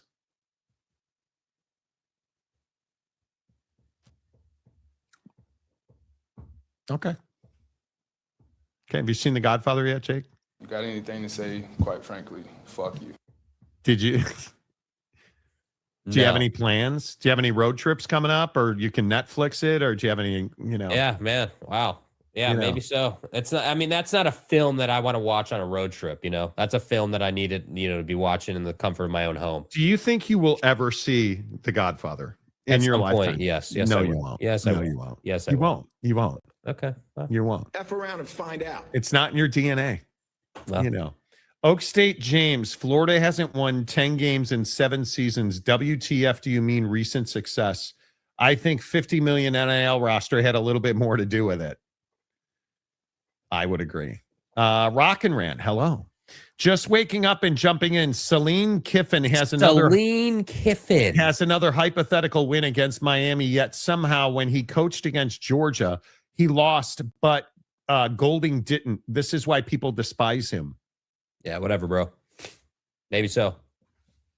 Maybe so. Yeah, you're probably not wrong. Just catching up on the show. So Lane Kiffin claiming a hypothetical win against Miami if he coached, yet somehow, they'd have beat Miami if. Yeah. Pete Golding was too busy tampering with. Never mind. Tom Dean, I'm not trying to be an asshole. I'm just gifted. Yeah, I say that exactly, every day. Tom. See, that's a great way to put it, dude. It's just a God-given gift. Yeah. Tampering 101. God, I'm not sure right now that it's possible to hate somebody more than I hate Pete Golding. It's really just that simple. And I generally like visored up coaches. I'm a fan of the visor. I hate Pete Golding. Are you really? I didn't know you were a visor guy. I don't hate the visor. Yeah. Right? Yeah. Lane wears a visor. But you're not a visor guy on the course, though. That's not your vibe on the course. You don't wear visors when you golf. You just like head coaches in visors. Dude, I don't have enough hair to wear a visor. Now, I will say the white pants you rolled out on that short you put out was incredible. I mean, that was nice. Well, did the white pants, do you like wearing white pants now when you golf? What was the vibe? Really easily. Yeah. They get dirty but you know what? If you're a golf pant guy, will it on Amazon. They're $35, I think. Yeah. And bro, trust me, I have a dozen pair of Travis Matthew pants, Lululemon pants. The Willett sports pants are just as nice. And I'm a big fan of the white. See what he did here. Lane is nuts. Lane is nuts coming from Big Sac State, James. Nice take, dude. Well done. Sack. We see what you did there. LSU won a natty in 2019. They did? Bro, you understand that Burrowhead there's Stadium?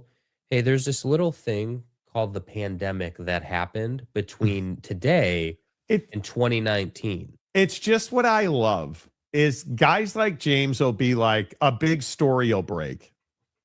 And James will get in the comment section and be like, oh my God, did you guys hear? The coronavirus. Jake and Dan Lanning broke up. And it's like on ESPN. Did you guys hear? James will roll in here like next Thursday and be like, did you guys hear about Mike Vrabel and Diana Rossini? Sometimes I think I just say shit. Sample what comes out of my mouth. They had an affair. What? Monty, did you see the boat dock pictures of Rossini and Vrabel together? She was pregnant as hell. You know, it's fine. James, I love you, dude. You're the best. Ken Maynor. Gators will stomp Old Piss in the swamp. I believe you meant Old Miss. Oh, my bad. Typo, dude. Sorry. Could have happened to anybody. That's going to be a hornet's nest. I really hope that the swamp is back. Because when the swamp is lit. When Florida's good, it's better for college football. No question about it. No question about it, dude. Yeah, and it should have been when Dan Mullen and his handsy wife were at Florida. They should have won. Dude, she was handsy as hell, bro. Oh, bro. Listen, middle-aged, average-looking woman who likes to touch football players who lift. I'm here for it. I'm here for it. You know, it's fine. The white pants would last one hole with where I hit the ball. Yeah. I'm driving the ball pretty well right now. So, again, Ain't no reset. they're sitting right here. Yeah. They're sitting right here. I'm telling you. I need to put my golf game together. Dude, I was watching video. My short game is ass right now. Timothy. I don't know how. I don't want to talk about it. I haven't practiced enough. I'm only going to the range like once a week right now. Like, just got so much going on. Trying to get a real estate license. Why am I doing this? Do you ever do something you're like, oh, I can do that? Oh, yeah. And then you actually go and do it, and you're like, dude, WTF were you thinking here? The victory has already been won. Like, what are you doing? And then you go play golf, and it's like, okay, now on the short game, I've got the club head behind my hands. Yeah, that'll work out fine, bro. I needed to hit, and I hit flop shots very well. So I drove a ball, and it landed in the middle of the green, spun off the green, rolled back. Right? It was a par 3. It was an uphill green. I needed to hit a 20-yard flop shot. And the ball was sitting up in the rough. I mean, Jesus was like, here, Monty, let me improve your life for you. Hey, more. Right? Because Jesus is my caddy. Brother. Anyway, the point is, I needed to hit a 20-yard flop shot that went 80 yards. Like, That's not going to take place here. bye. Bro. How? And just like that, the wedges are. And it's God. Yet the irons were pretty good. The driver's been elite. We keeping a buck right now. We ass. Can I make a putt? No.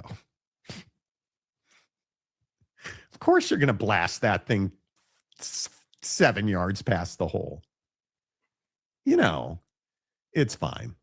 Brandon Butler, when you focus on your driver, your irons go to hell. Hard to shift swing modality on the fly. I feel like I've learned a little bit. I have different swing feels now, which has really helped me hit my irons better lately. It's unthinkable. It is unthinkable that my short game is. I had probably 3-4 really good short game shots the other day. I had an eagle putt from 10 feet on a par 5, missed it. Hey, birdie's great. Eagle would have been better. I wound up shooting an 82, I think. Should have shot like a 75. Couldn't make a putt. Yeah. Could not. For the life of me. And why am I missing putts? Because they're all like 15 feet. Because my short game, and I'm watching the video. Not that you guys give a rat's ass about this. When you have like a 60-degree wedge in your hand, the club head can never go behind your hands. Right. It is the basic of basic tenets and chipping. That club head needs to go back straight or out a little bit, but it can never go behind you. Yeah, I can't bring it too far inside.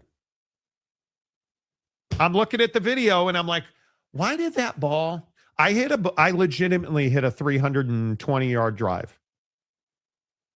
I think I had 50-something yards in, easy 60-degree. Like it has not landed yet. Let me get me started. God I'll see damn you in it. Valhalla. Just swing the V. That's what your mom asked me to do. Oh. Length and girth. Yeah, it's fine. James, did you hear the Big Ten wants 24 teams in the CFP? What? You know. Instead of just picking up the wings, Vrabel went into the Magic City and Rossini got him. That's right. I cannot believe that he's been smashing that chick for like a decade. Sucking a ding dong. incredible.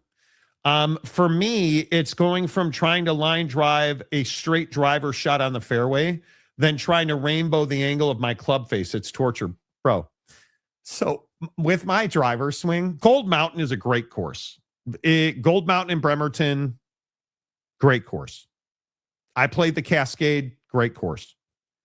There's a lot of driver shots that need to be cuts where they go up to the left and turn right. That is my natural driver swing. It fits me perfectly. I think there's only 2 driver shots that needed to be draws or straight. Great. So I had been hitting perfect cuts. Boom, boom, boom. So there's one fairway where you need to hit a cut. It's about a 10-yard cut. No problem. I do that all day long. What's the big deal? It's only like 210 to the end of the fairway. If you hit a cut, you can hit it like 400 yards. Perfect. Straight as an arrow. Bye. Like straight as an arrow. I can't. Yeah, you're not the guy that hits iron off the tee when it's you always like to cut the corner. And because I do it well. Rock and rant. I don't like Pete Golding, to be clear, but the fact is he beat Georgia and Lane didn't this past season, which is why Lane's comment on he would have beat Miami was so ridiculous. Dude, I get it. I get it. Lane would have beat Miami in that game. There was some really bad play calling and execution. Yeah. So, hey, can we put one final nail in this Sorsby conversation? Get in the comment section right now after you hit the like button. The update on Brendan Sorsby, who still owes $1 million to Cincinnati, I believe. Brendan Sorsby had his eligibility application declined by the NCAA. He's going to court. Texas Tech put out a statement saying they fully support him. He went to rehab, and they are watching over him and monitoring him, which is an inference to we won't allow him to gamble. Should Brendan Sorsby be eligible this coming season? Get in the comment section. Jake, should he be eligible this season? No, I mean, there's just no reason for him to ever play again. I mean, I think the very fact that we're asking that question is ridiculous unto itself. I mean, we know what he did. He admitted to what he did. It's all documented. 3 different universities knew what he was doing, in my opinion. And yet here we are having a conversation about whether he'll play again or not. And I just think it's disrespectful to the whole process. And I would even double down on that and go as far as to say that whoever's mentoring this kid or giving this kid advice is doing a really poor job. There's just he should be taking the high road as best he can, and he should be owning it and wearing it, and then moving on to the supplemental. That's what it should be. So under no circumstance should he be eligible. Yeah, I don't. He should not absolutely he should not be playing. I don't even know how this is a conversation, and it is, in my opinion, the plain and simply best answer for why we need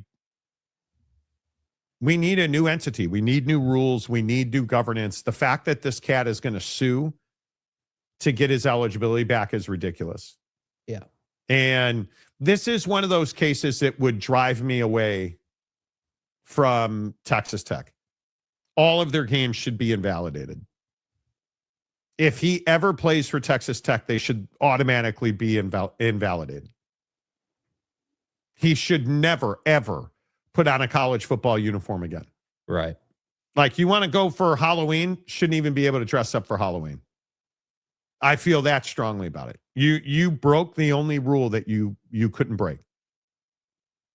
And he doesn't seem to care about that. And nobody seems to care about that. Yeah, doesn't seem to be that big a deal. Nobody seems to care about that. The answer is easy. It's clearly no. Kaner and Monty looking good. Good job on losing weight. Still trying. Some of us don't quit. Okay. Well, that was a reference towards me. Okay. You weren't taking a shot at anybody, though. I wasn't taking a shot at anybody. We don't take any shit. Chuck says at least he's not strung out on Rossini like Vrabel is. Well, I've heard that's a highly addictive substance. But yeah, I'd rather be in the Rossini predicament than the gambling predicament. No, he should not be eligible. And the new Baylor judge will put that to bed. We'll find out. Randy Riding, hello. Good to see you, sir. Host St. George is cool enough for you. He shouldn't play another down of college ball. Totally agree. Right, but in a hypothetical, Miami also had, are you obsessing today? Yes. Miami also had a lot of mistakes. Well, stupid penalties, for sure. You don't know what happens in another hypothetical game, dude. If they would have, we could go back. You're right. You're right. Yeah, I'm with you. No, he should not be. I agree. Delaric, hello. No, he should not be eligible, but I would not be surprised if he ends up playing. Neither would I. Rock and rant. I heard Brendan Sorsby would have beat Ole Miss too. I heard that too. Oh, wait, that's not what he said. I heard Brendan Sorsby's laying odds that his appeal gets denied. Yeah, he's probably on call sheet or probably market, Wow. Straight to Arena League for him. Well, the supplemental draft's in 3 weeks. The deadline anyway. Sorsby should be nowhere near a college football program or any college sport at all. I agree. Angry Phil. I would make him play in the CFL, not the NFL. CFL pays good money, dude. Better than no money. Better than no money. And Buddy's in debt.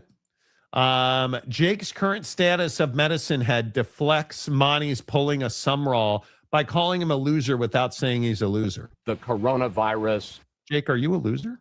Loser. Stop. Okay. What's happening? Marcus says he wants to make you feel better. No, God, here we go.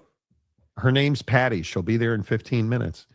That's not what he said. My son did his first soft wash job yesterday and got tipped 20%. Nice, dude. He also got the neighbor to get an estimate, which the neighbor accepted for Friday morning. If he gets that job and they fully pay, it pays off the power washer and new accessories. Telling you. Okay. He walked away from, and you'll have to remind me exactly what he did. So Marcus's son, who I think just graduated, bought a power washer and a bunch of accessories and printed flyers and put them on a bunch of people's doors, and then got a job out of it for a garage roof. What did he say? A garage roof, a patio, and some pavers. And he walked away with $600 from that gig. And now the neighbor accepted an estimate for, and let me make sure I read this right. And he is explaining. It's a $700 job. It is to blow out all of their gutters and soft wash the grandma's. What's a grandma's hut? Is that like an ADU? ADU, yeah. The grandma's hut at the back of the property. Yeah, ADU. Wow. So he'd already be profitable after just 2 jobs. Yes. That's awesome, dude. Yeah. That's awesome. Make sure you set tax money aside. Don't be an idiot. Yeah, he also noted that the hose was was more expensive than the unit itself, I guess. Yeah. Because you got to have a long hose. Yep. So there you go. Yep. Good for you, man. Yeah, I'm telling you guys, if you're 18, 19, 20, summers are not for hanging out, dude. Go make money. Go put yourself in the positive. Sorsby aside, can we not now rail on LSU for having a dude on their basketball roster who was traded in the NBA this year? Yes. That's what happens when you hire a scumbag to be your basketball coach, which I believe LSU did. He can join the great Max Duggan in the CFL. Right. Yeah. Max Duggan. Yeah. Now we got to get rid of the buffer style attachment to scrub the driveway with the power washing. Oh, he bought the brush. The brush, the spinner. It just went right out of my head. The silver thing that. Yeah. We know what you're talking about. Anyway. All right. John Famlor, I'm baffled what the SEC wants if it regulated just itself and no one else had a say. It wants to stop paying lawyers. It wants to put all this nonsense behind them. That's what it wants. Texas Tech will pay the money to get him back on the team, start the Super League, and he is playing. Well, you could do that. Sorsby's camp has also been told even if he gets picked up in the supplemental draft, he's going to be suspended for a year. I don't know about that. There's a lot of debate about that. There is no debate that Urban Meyer and Mike Vrabel are cut from the same cloth. Just they were both at the bar fondling their chicks. Do you like Urban Meyer, Jake? You're not on the record for liking her. Not particularly. I think it's rich that Urban did what he did with the Jags and then thought he could sue his way back to getting his money after they fired him. What is this, college football? Yeah. And now wants to talk like in this clip, you're going to hear him bag on Edo and then say it's an amazing hire. And I just think it's funny that dudes are like, oh, well, again, let me summer all this thing, not to take a shot at anybody, but bro is this, but it's also a great hire. Like I just want people to pick a side of the fence and be on that side of the fence. Urban Meyer on the Triple Option podcast. I use a term often, certified nut job is what he is. I mean, rips his shirt off but I'll tell you what, he was arguably the best defensive line coach in the game. And then he was one of the great recruiters for many, many years. I recruited against him, coached against him. So this is a no-brainer. Is it a no-brainer to hire him? Yes. It's LSU, it's Edo, it's the accent, it's everything. I think it's absolutely a no-brainer because I don't think he's going to have a huge role. I honestly don't think that Ed Orgeron is going to have some day-to-day impact on this football team. I think he's a great ambassador. And you know what all this is? You know why you hire Ed Orgeron to work with Lane Kiffin at LSU? So he doesn't talk about family in a fake Southern accent. That's why you hire family. That's why you hire Ed Orgeron, because he is a Southern dude. He gets the community. People there love him still. He is beloved for the championship and all of it. It's a great hire. It's not a good hire. It's not just a hire. It's a great hire. Having Ed Orgeron on staff with Lane Kiffin is absolutely the right thing to do. Ed Orgeron back in college football, absolutely the right thing to do. And Urban Meyer should never, ever coach another college football game. Does that cover it? I guess. I mean, yeah, it's a good hire. It's also a powder keg waiting to happen. You know, you have one mistake with that and all of a sudden now we got drama. So I think that they got to make sure they keep a tight leash on him.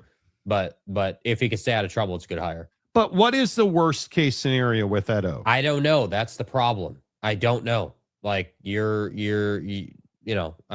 seen what he's done. We've seen him bring his girlfriend or whatever on the field and do all that nonsense. Like, I don't know. Like, he's not a bad guy, but he's also not like, he's not the guy that I want leading my team. Not that he's doing that for LSU, but like there's that he falls somewhere in the middle. Just don't think here's the problem with the you don't think he's going to have an impact thing. Edo's personality is too charismatic. So when you bring him in the building, he's going to have an impact. And you hiring he's going to fire a kid up. He might be talking to a kid about defensive line because he is an elite defensive line coach. He is. He is an elite educator. I have no concerns about him being like, well, hey, I'm LSU's bag man. Here's an envelope. We'll see you. All right, go Tigers. Yeah. I don't think that's what he's doing. Yeah, maybe not. You're worried about like recruiting violations? I'm just worried about violations in general, dude. I just think that the guy I'm not saying as a coach he's great. I'm not really even speaking on that part of it. I just know that in college football right now there are a million different ways to get yourself in trouble, and he is a people person. He loves talking to people. He loves being in the middle of it and mixing it up. So I just think that Lane's got to be cognizant of that and make sure he keeps him in a good spot. That's all I'm saying. Okay.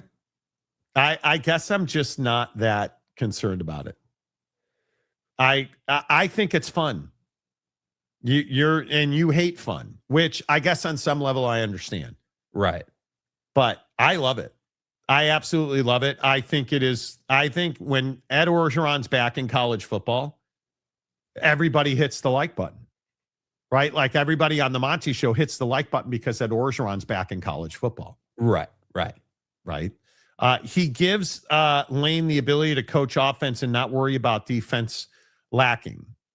I don't even know that he'll have that much impact. What do you envision his role being?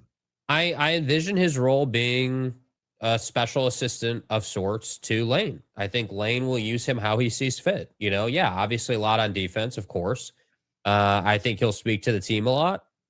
I think that he'll be in a ton of meetings. I think that you want his opinion on things. Edo's obviously won national championships and stuff. And I think you obviously want his perspective. And so that's what I think it is. I don't think you're going to label him with like a defensive line coach label or something like that. I just think he's another salary on the P&L, and you're going to use him in the day-to-day to give you an educated, veteran, seasoned example or opinion of what you should be doing or shouldn't be doing. He's going to everything from looking at a play on film to player behavior to schemes to anything. He's done it. He's been where you want to go. So you're going to lean on his experience. That's why you bring Edo in. That's why. Yeah. I just hope it's not. God, I hope you never get the opportunity to say, "No, I told you so." Edo should put his shirt back on. Like, that would be hugely disappointing if there was a recruiting violation or whatever it might be. That's what I'm saying. I don't think he's a bad guy, but I do think he just kind of he had too much fun, man. And I think that he had too much fun. You can't be bringing your girlfriend onto the field during warm-ups and doing all these different things. That's just not how it should be. Okay. He had too much fun. Okay. I'm not against Edo. I don't hate Ed Orgeron like you do. Right. He could be a good ambassador for boosters. That as well. Yeah. Yeah, I don't disagree with that. Ed speaks Cajun Creole. Yes, he does. Love that dude. Brandon Butler. Enjoy the baseball this year because next year it's going to be a meltdown with the CBA because the owners are not unified. Yeah. I'm not enjoying baseball at all right now. The Cubs are fucking terrible. Yeah. They're not good. Awful. We keeping the book right now. We ask. Scout hot yoga talent. Yeah. Ryan Duffy. Penn State fans, Sandusky had too much fun. Oh my God, just like that. Oh. Okay, let's move to a better topic. What's wrong, Jake? Was that a sigh of discontentment? Bro. What happened? What's the matter? Let's talk about this. This will go over really well. Yeah, this will go over real well. Yosemite.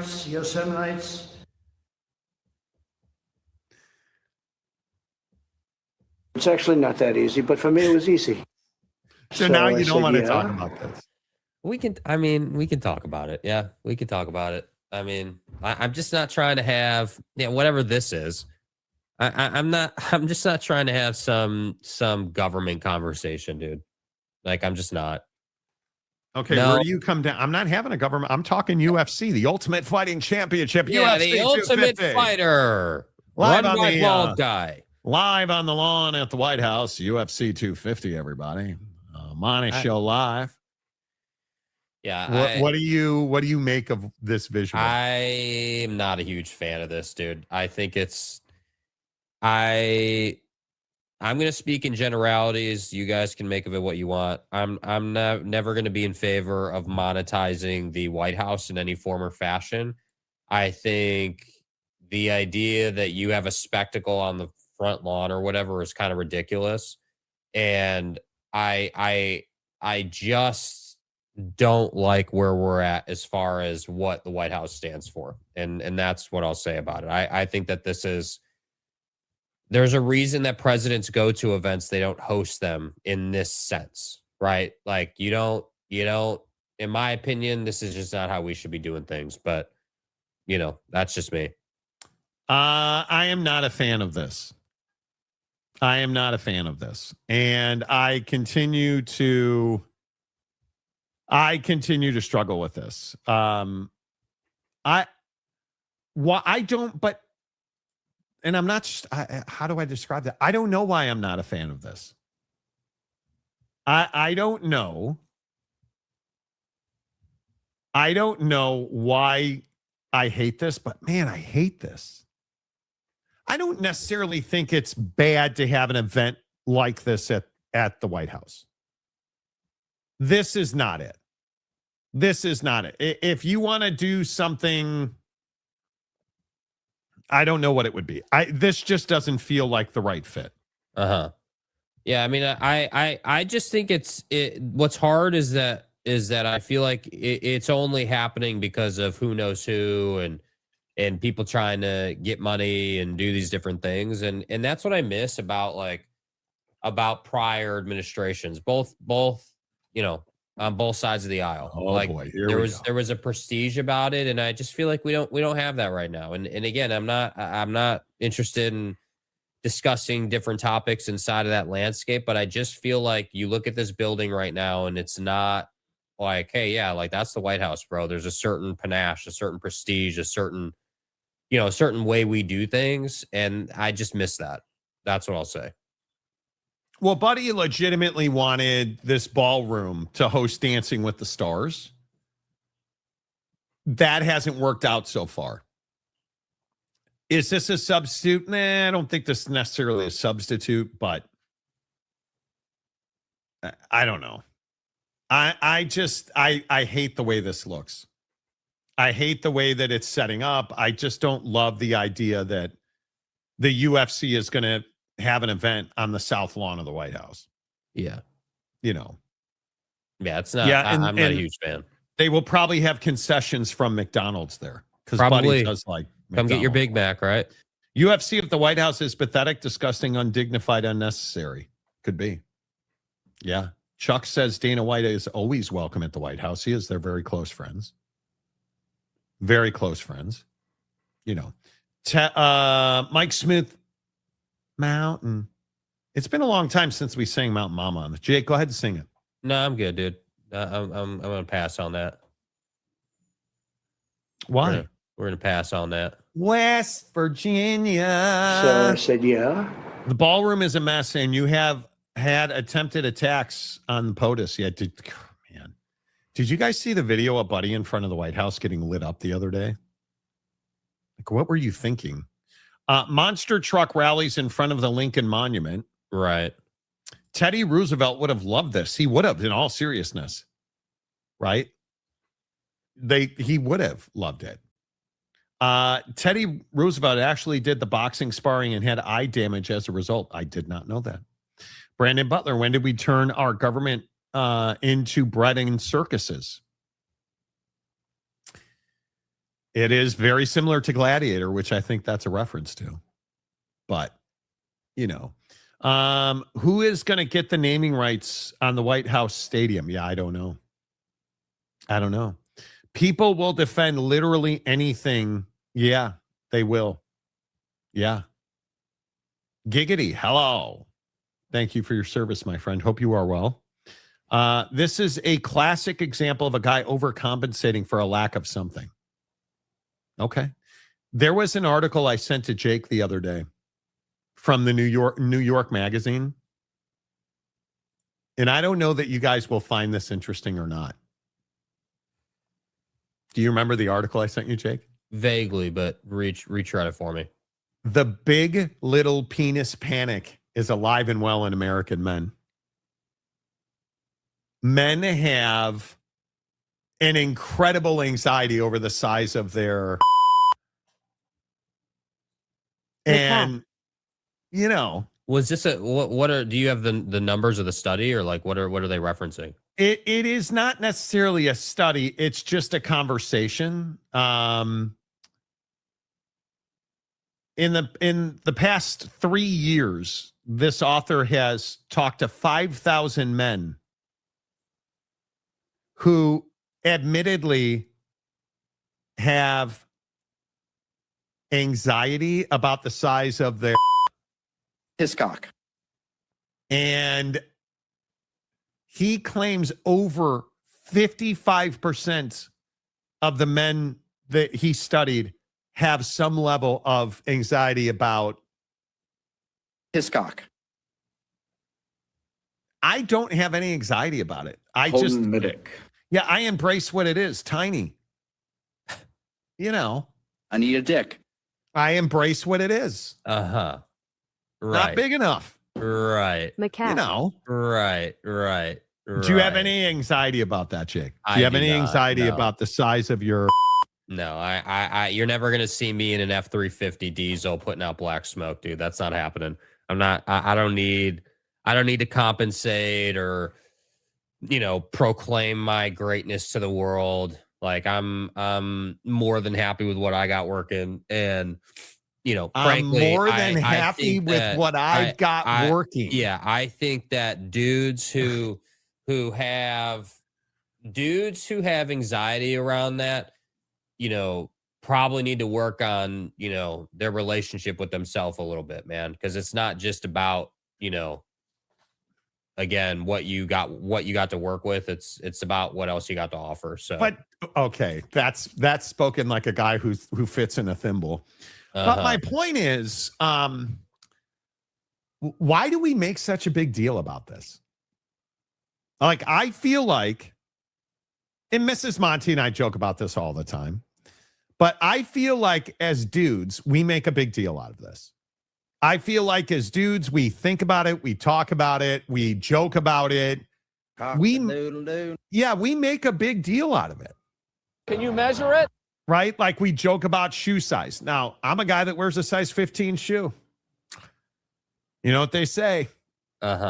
Big socks. But do you think we make too much out of it? I think we make way too much. Yeah, I mean, I think generally speaking, yeah, I think there's way too much made about it. I think that I think bro culture makes too much about it. Like it's really genuinely not something that I think about in the day to day. It's not something I'm concerned with. It's not something that I spend almost any time on at all, ever. And I think that, part of it is, I'd be very curious to know, like, what's your relationship with your significant other like? Is that fractured? What's your because I think a lot of that stuff plays into it. I think that the facade of, hey, I'm worried about that. Like that to me is a side effect of other issues happening in your life. Like your relationship's not great.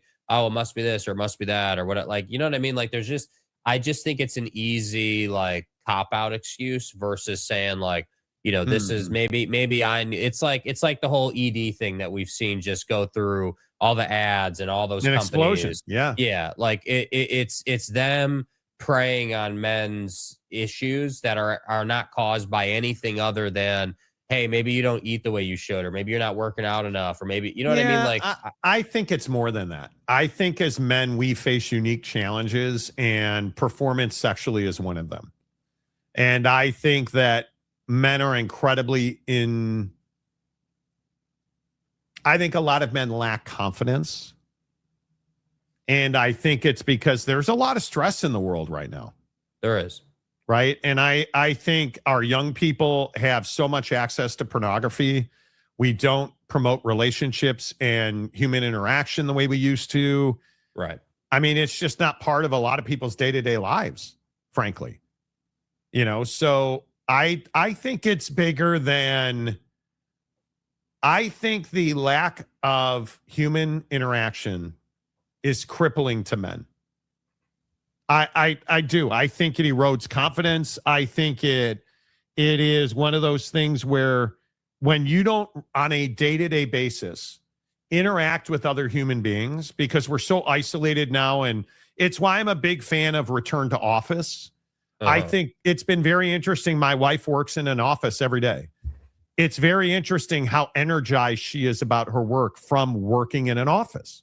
Yeah. And, working with people that are on your level, below your level, above your level, like there's an interesting reaction mentally.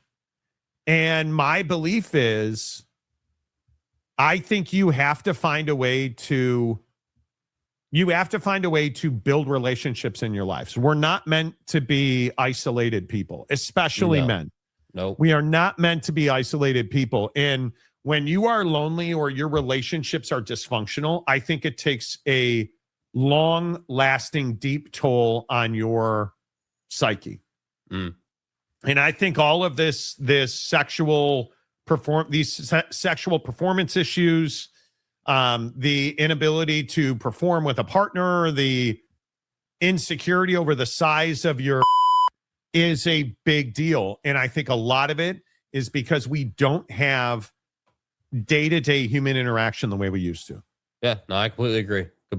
I think that's a big piece for sure. I think that the cell phone can be the great destroyer of people, Yes, men and women, but for this topic, men. I think that the cell phone is very profitable but very damaging. And I think that's the hard part, and so that's why I say I just think it's about what you're doing in the day-to-day. It's about how you take care of yourself and how you literally, I think our lives are entirely built on how you go about the day-to-day. If you can try to put one good day in front of the other, if your sole focus each day is, hey, like, how can I make today a good day? Like, how can I lay down in bed tonight and look back and feel like, yeah, today was a good day. Like, I did X, Y, and Z, and I feel good about what I did.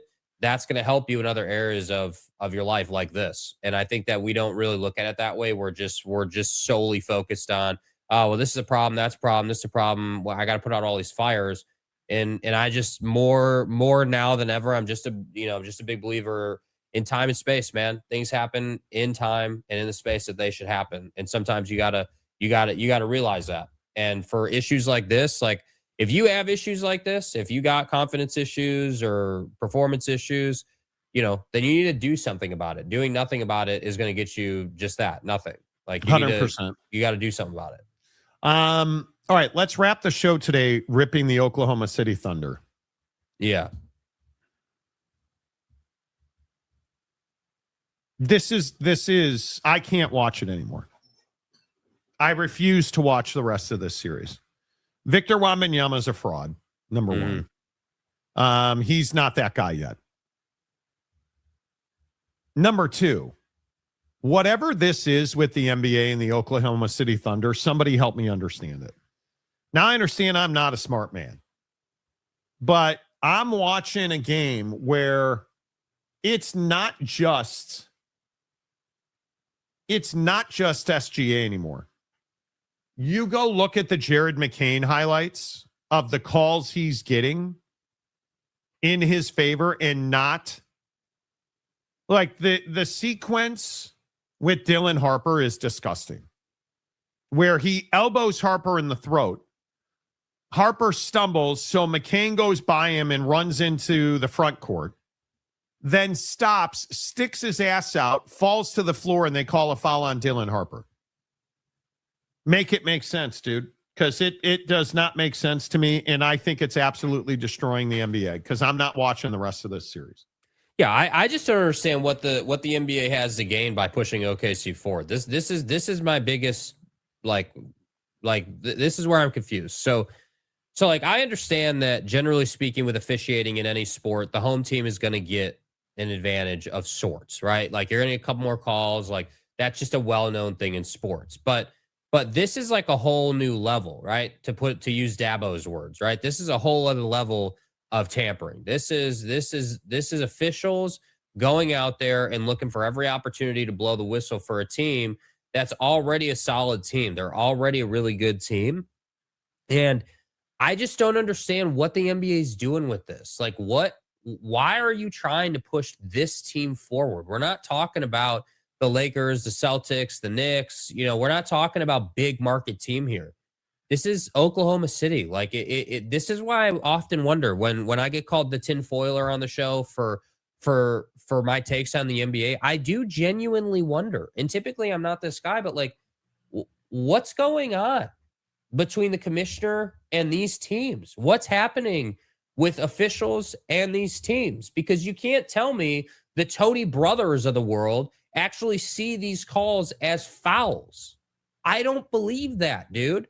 I believe Tony Brothers is out there officiating the game, looking for any opportunity to blow the whistle against San Antonio. And I'm not a San Antonio fan. I've never been to San Antonio. I'm not a Wemby guy. I'm just looking at what I see on TV last night, and I'm like, bro, like, you're ruining the game. You're ruining the damn game. I don't get it. SGA last night, Jake, scored 32 points. How many made shots do you think he had? 32 points, probably less than 10 makes. 7. And that's because he had 17 free throws. It's outrageous. He scores 32 points on 7 made shots. I said 7 made shots, and 2 of those made shots were 3-pointers. Let that sink in, how little offense he had to create. And again, when you look at the majority of his 8, I believe it was 8 fouls, I think 3 of the 8 fouls, he was not touched in any way physically. And this doesn't include the phantom stepped out of bounds call against San Antonio. 2 blatant goaltends against OKC that were not called.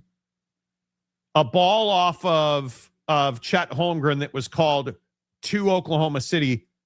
And 3, not 1, not 2, 3 instances where San Antonio was waiting for a review and Tony Brothers refused to grant it. 3 straight times. Refused to grant it. On blatant, the one out of bounds on, I mean, it clearly hits Chet Holmgren and goes out of bounds. Yeah. And Tony Brothers will not allow the replay to be called. The review, the challenge to be called. Ignores it. And he's right here with San Antonio's coach. And San Antonio coach and Brothers just keeps going and won't grant him the challenge. It's fixed. Yeah. And I don't know for what benefit. Who's winning out of this? Don't know, bro. Do not know. We'll know at some point. It will come out, but we won't know now. I don't understand it at all. I don't understand it. And it's really a shame. I hate that the NBA is in this place. I don't know how you fix it. I really don't know how you fix it. I want to, and I don't understand. I don't understand it. Yeah, I don't know that there is fixing it, and man. It's so frustrating. Yeah, I don't know. The only way you fix it is by not watching. Don't watch, don't support them. That's the only way you can help fix it. That's it. So, I think that I again, NHL playoffs are better. That's where I'll be spending my time. NHL, MLB, and PGA Tour. That's where I'll be spending my time. 100%. Yeah. I don't know I don't know. Ryan Duffy. What time is Jared Bednard fired today? Jesus Christ. Did you guys see that? Jared Bednard, the head coach of the Colorado Avalanche, swept by Torts in the Golden Knights. I don't know how you bring him back. They won the President's Trophy. I believe they won the President's Trophy. Yeah, that's pretty tough, dude. I think everybody thought they were going to win the Stanley Cup. I did. Yeah, that's an ass kicking. And then you get swept by Vegas? Yeah. I don't understand it. I think the biggest problem is they call two different styles of game, regular season versus playoffs. You got to make the season and the playoffs the same rule set. It shouldn't be subjective refereeing. You've got why? I don't get it. I could at least understand it if you'd have made those calls for the Knicks, the Celtics, the Lakers, big stars. SGA is not a big star. And I don't even know that Big Daddy Magic watches this show anymore, but Victor Wembanyama ain't it. Uh-huh. Am I wrong about that? No, he's not ready. Yeah. He's not ready to be the guy. No, I don't think you're wrong about it. I think that, I think that Victor is still finding his way. I think he's really good. I think he's contributing at an extremely high level, and they're going to be a problem for a long time. But it's not right now. It's not his league yet. It's SGA's league right now. Yeah, this was an embarrassment last night. And the very fact that you are as deep as you are in OKC and you still can't beat the Spurs without help. Because understand what this was. This was a 2-2 series. And you gave OKC every whistle and they win it. And now they're up 3-2. It's a huge advantage. To be up 3-2 in a best of two. Yeah. You're not beating them 2 times in a row. No. Series is over. And again, you want, at a minimum, they want 7 games, which is what they're going to get. Guarantee it. I don't think you get, yeah. Not if it keeps being officiated like this. You think, but it won't. They're going to go back to San Antonio. They're going to go back to San Antonio, right? I have that right there. Game 6 is in San Antonio, if I remember correctly. Yeah. And they'll win that game. And then they'll go back to OKC and they'll win game 7 there at home. That's how they'll do it. But for man, again, your question of last night, what is the point of this? Yeah, what are we doing? What does the NBA have to gain by doing this? Because I'm a diehard NBA fan, and they have lost me. Pretty much altogether, they have lost me. Yeah, I'll never understand it. And it's what Brandon Butler was saying earlier in the show, right? Like if you think about, Major League Baseball with a potential lockout looming. You've got the NBA being ass. This PGA Tour live thing continuing to burn on. It feels like the PGA Tour is kind of edged out live. They may get funding, they may not. But like, there's a lot of this going on right now where like leagues are trying to figure out what they're doing and like who's paying who and how we're going to format this and that. And so we're just in that time of year. And this is why I say, like, for those of you who've never done a show or are just a casual viewer, which is totally fine, there's that time of year every year where it's like basically from I would say like March to basically the football season to where it's like, this is what we have to talk about. And it's really tough because I would love to talk more NBA. I would love to, but I don't know what, like, I don't know. I can't imagine spending 20 minutes, talking about foul baiting or SGA's whistle or OKC's whistle now, I should say, because we've graduated. I can't.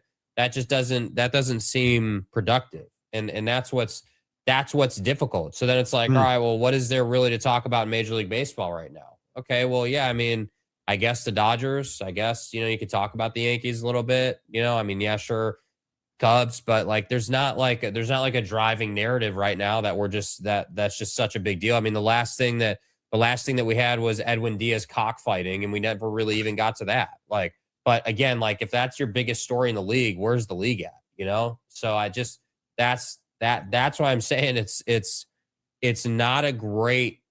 This offseason so far has been very slow, very, very slow. I am telling you that sports is dying. Yeah, and it's the millennial and the Gen Zer that are directly responsible for it. Because it's just there's not a passion in the fan base, and there's not an athlete to be passionate about. And I don't know how you fix it. I really don't. Yeah. Doesn't bother me. I don't watch the NBA. Go Vegas. Say that every day. At least you're consistent. You're such a red ass, Phil. The NBA is going in a direction where they want teams to be able to pick up 6'6" guys, long wingspans, and make them useful. I guess. But like, I don't even have a problem with that on its face. I agree. 6-foot guard is no longer of use in the NBA. It's why Donovan Mitchell is having trouble deep in the postseason. because he's facing teams with a ton of length, and a lot of the passing and a lot of the strategy he employs doesn't work against teams that are full of 6'6" plus guys. I agree. It just doesn't work. And so that's why I'm saying, like, I just think that yeah, if you want to have a conversation about the build of the modern NBA player, yeah, you need to be 6'6" plus, 6'6" plus. You got to be able to shoot the three at a minimum, and ideally you can handle. If you can do those three things, if you're 6'6" plus, you can shoot the three at 38% or more, ideally 40, and you can handle, you're going to be just fine in the NBA. No problem at all. But if you can't do one of those three, now we got to have a conversation about being a role player. Yeah. I miss the NBA terribly. I love it. I absolutely love it. I do. You know how they remade Space Jam with LeBron? You mean LaFlop? LaGolfer? LeBag? I hear they're going to remake Flipper, but call it Flopper, starring SGA. Right. See what you did there. It all works together. Maybe Danhausen cursed the Spurs. He didn't curse anybody. You two are funny. I enjoy your show. It's only because you hate golf. Yeah. It is only because you hate golf. Yeah. Jake, did you see Bryson has a mustache now? I did see that. Yes, I did. Were you a little... Hey, Bryson, did you figure out when you're going to shoot your next, YouTube show? Wow. He's not leaving professional golf. He's not. I wouldn't even worry about that. But whatever. The problem is that the sports have gone too corporate and they have lost all sense of community. Well, I would say that about something like the World Cup. The World Cup is too corporate. The fact that you're taking names off of stadiums for these clowns, come on. The NBA is not too corporate. I don't think. Do you think the NBA is too corporate? I think that there's definitely a dynamic at play where the NBA's got like loads of sponsorship happening, and I think that the Commissioner Ears has taken it to a place where it's very much just it is a very corporate-ese kind of feel right now. It lacks culture. It lacks, it just doesn't have the depth that it used to have. It doesn't have the personalities it used to have. And I think part of that is how they run the league with all these different tournaments. And it's as simple as the All-Star game not having, white jerseys and dark jerseys, and each of those jerseys are from your own team.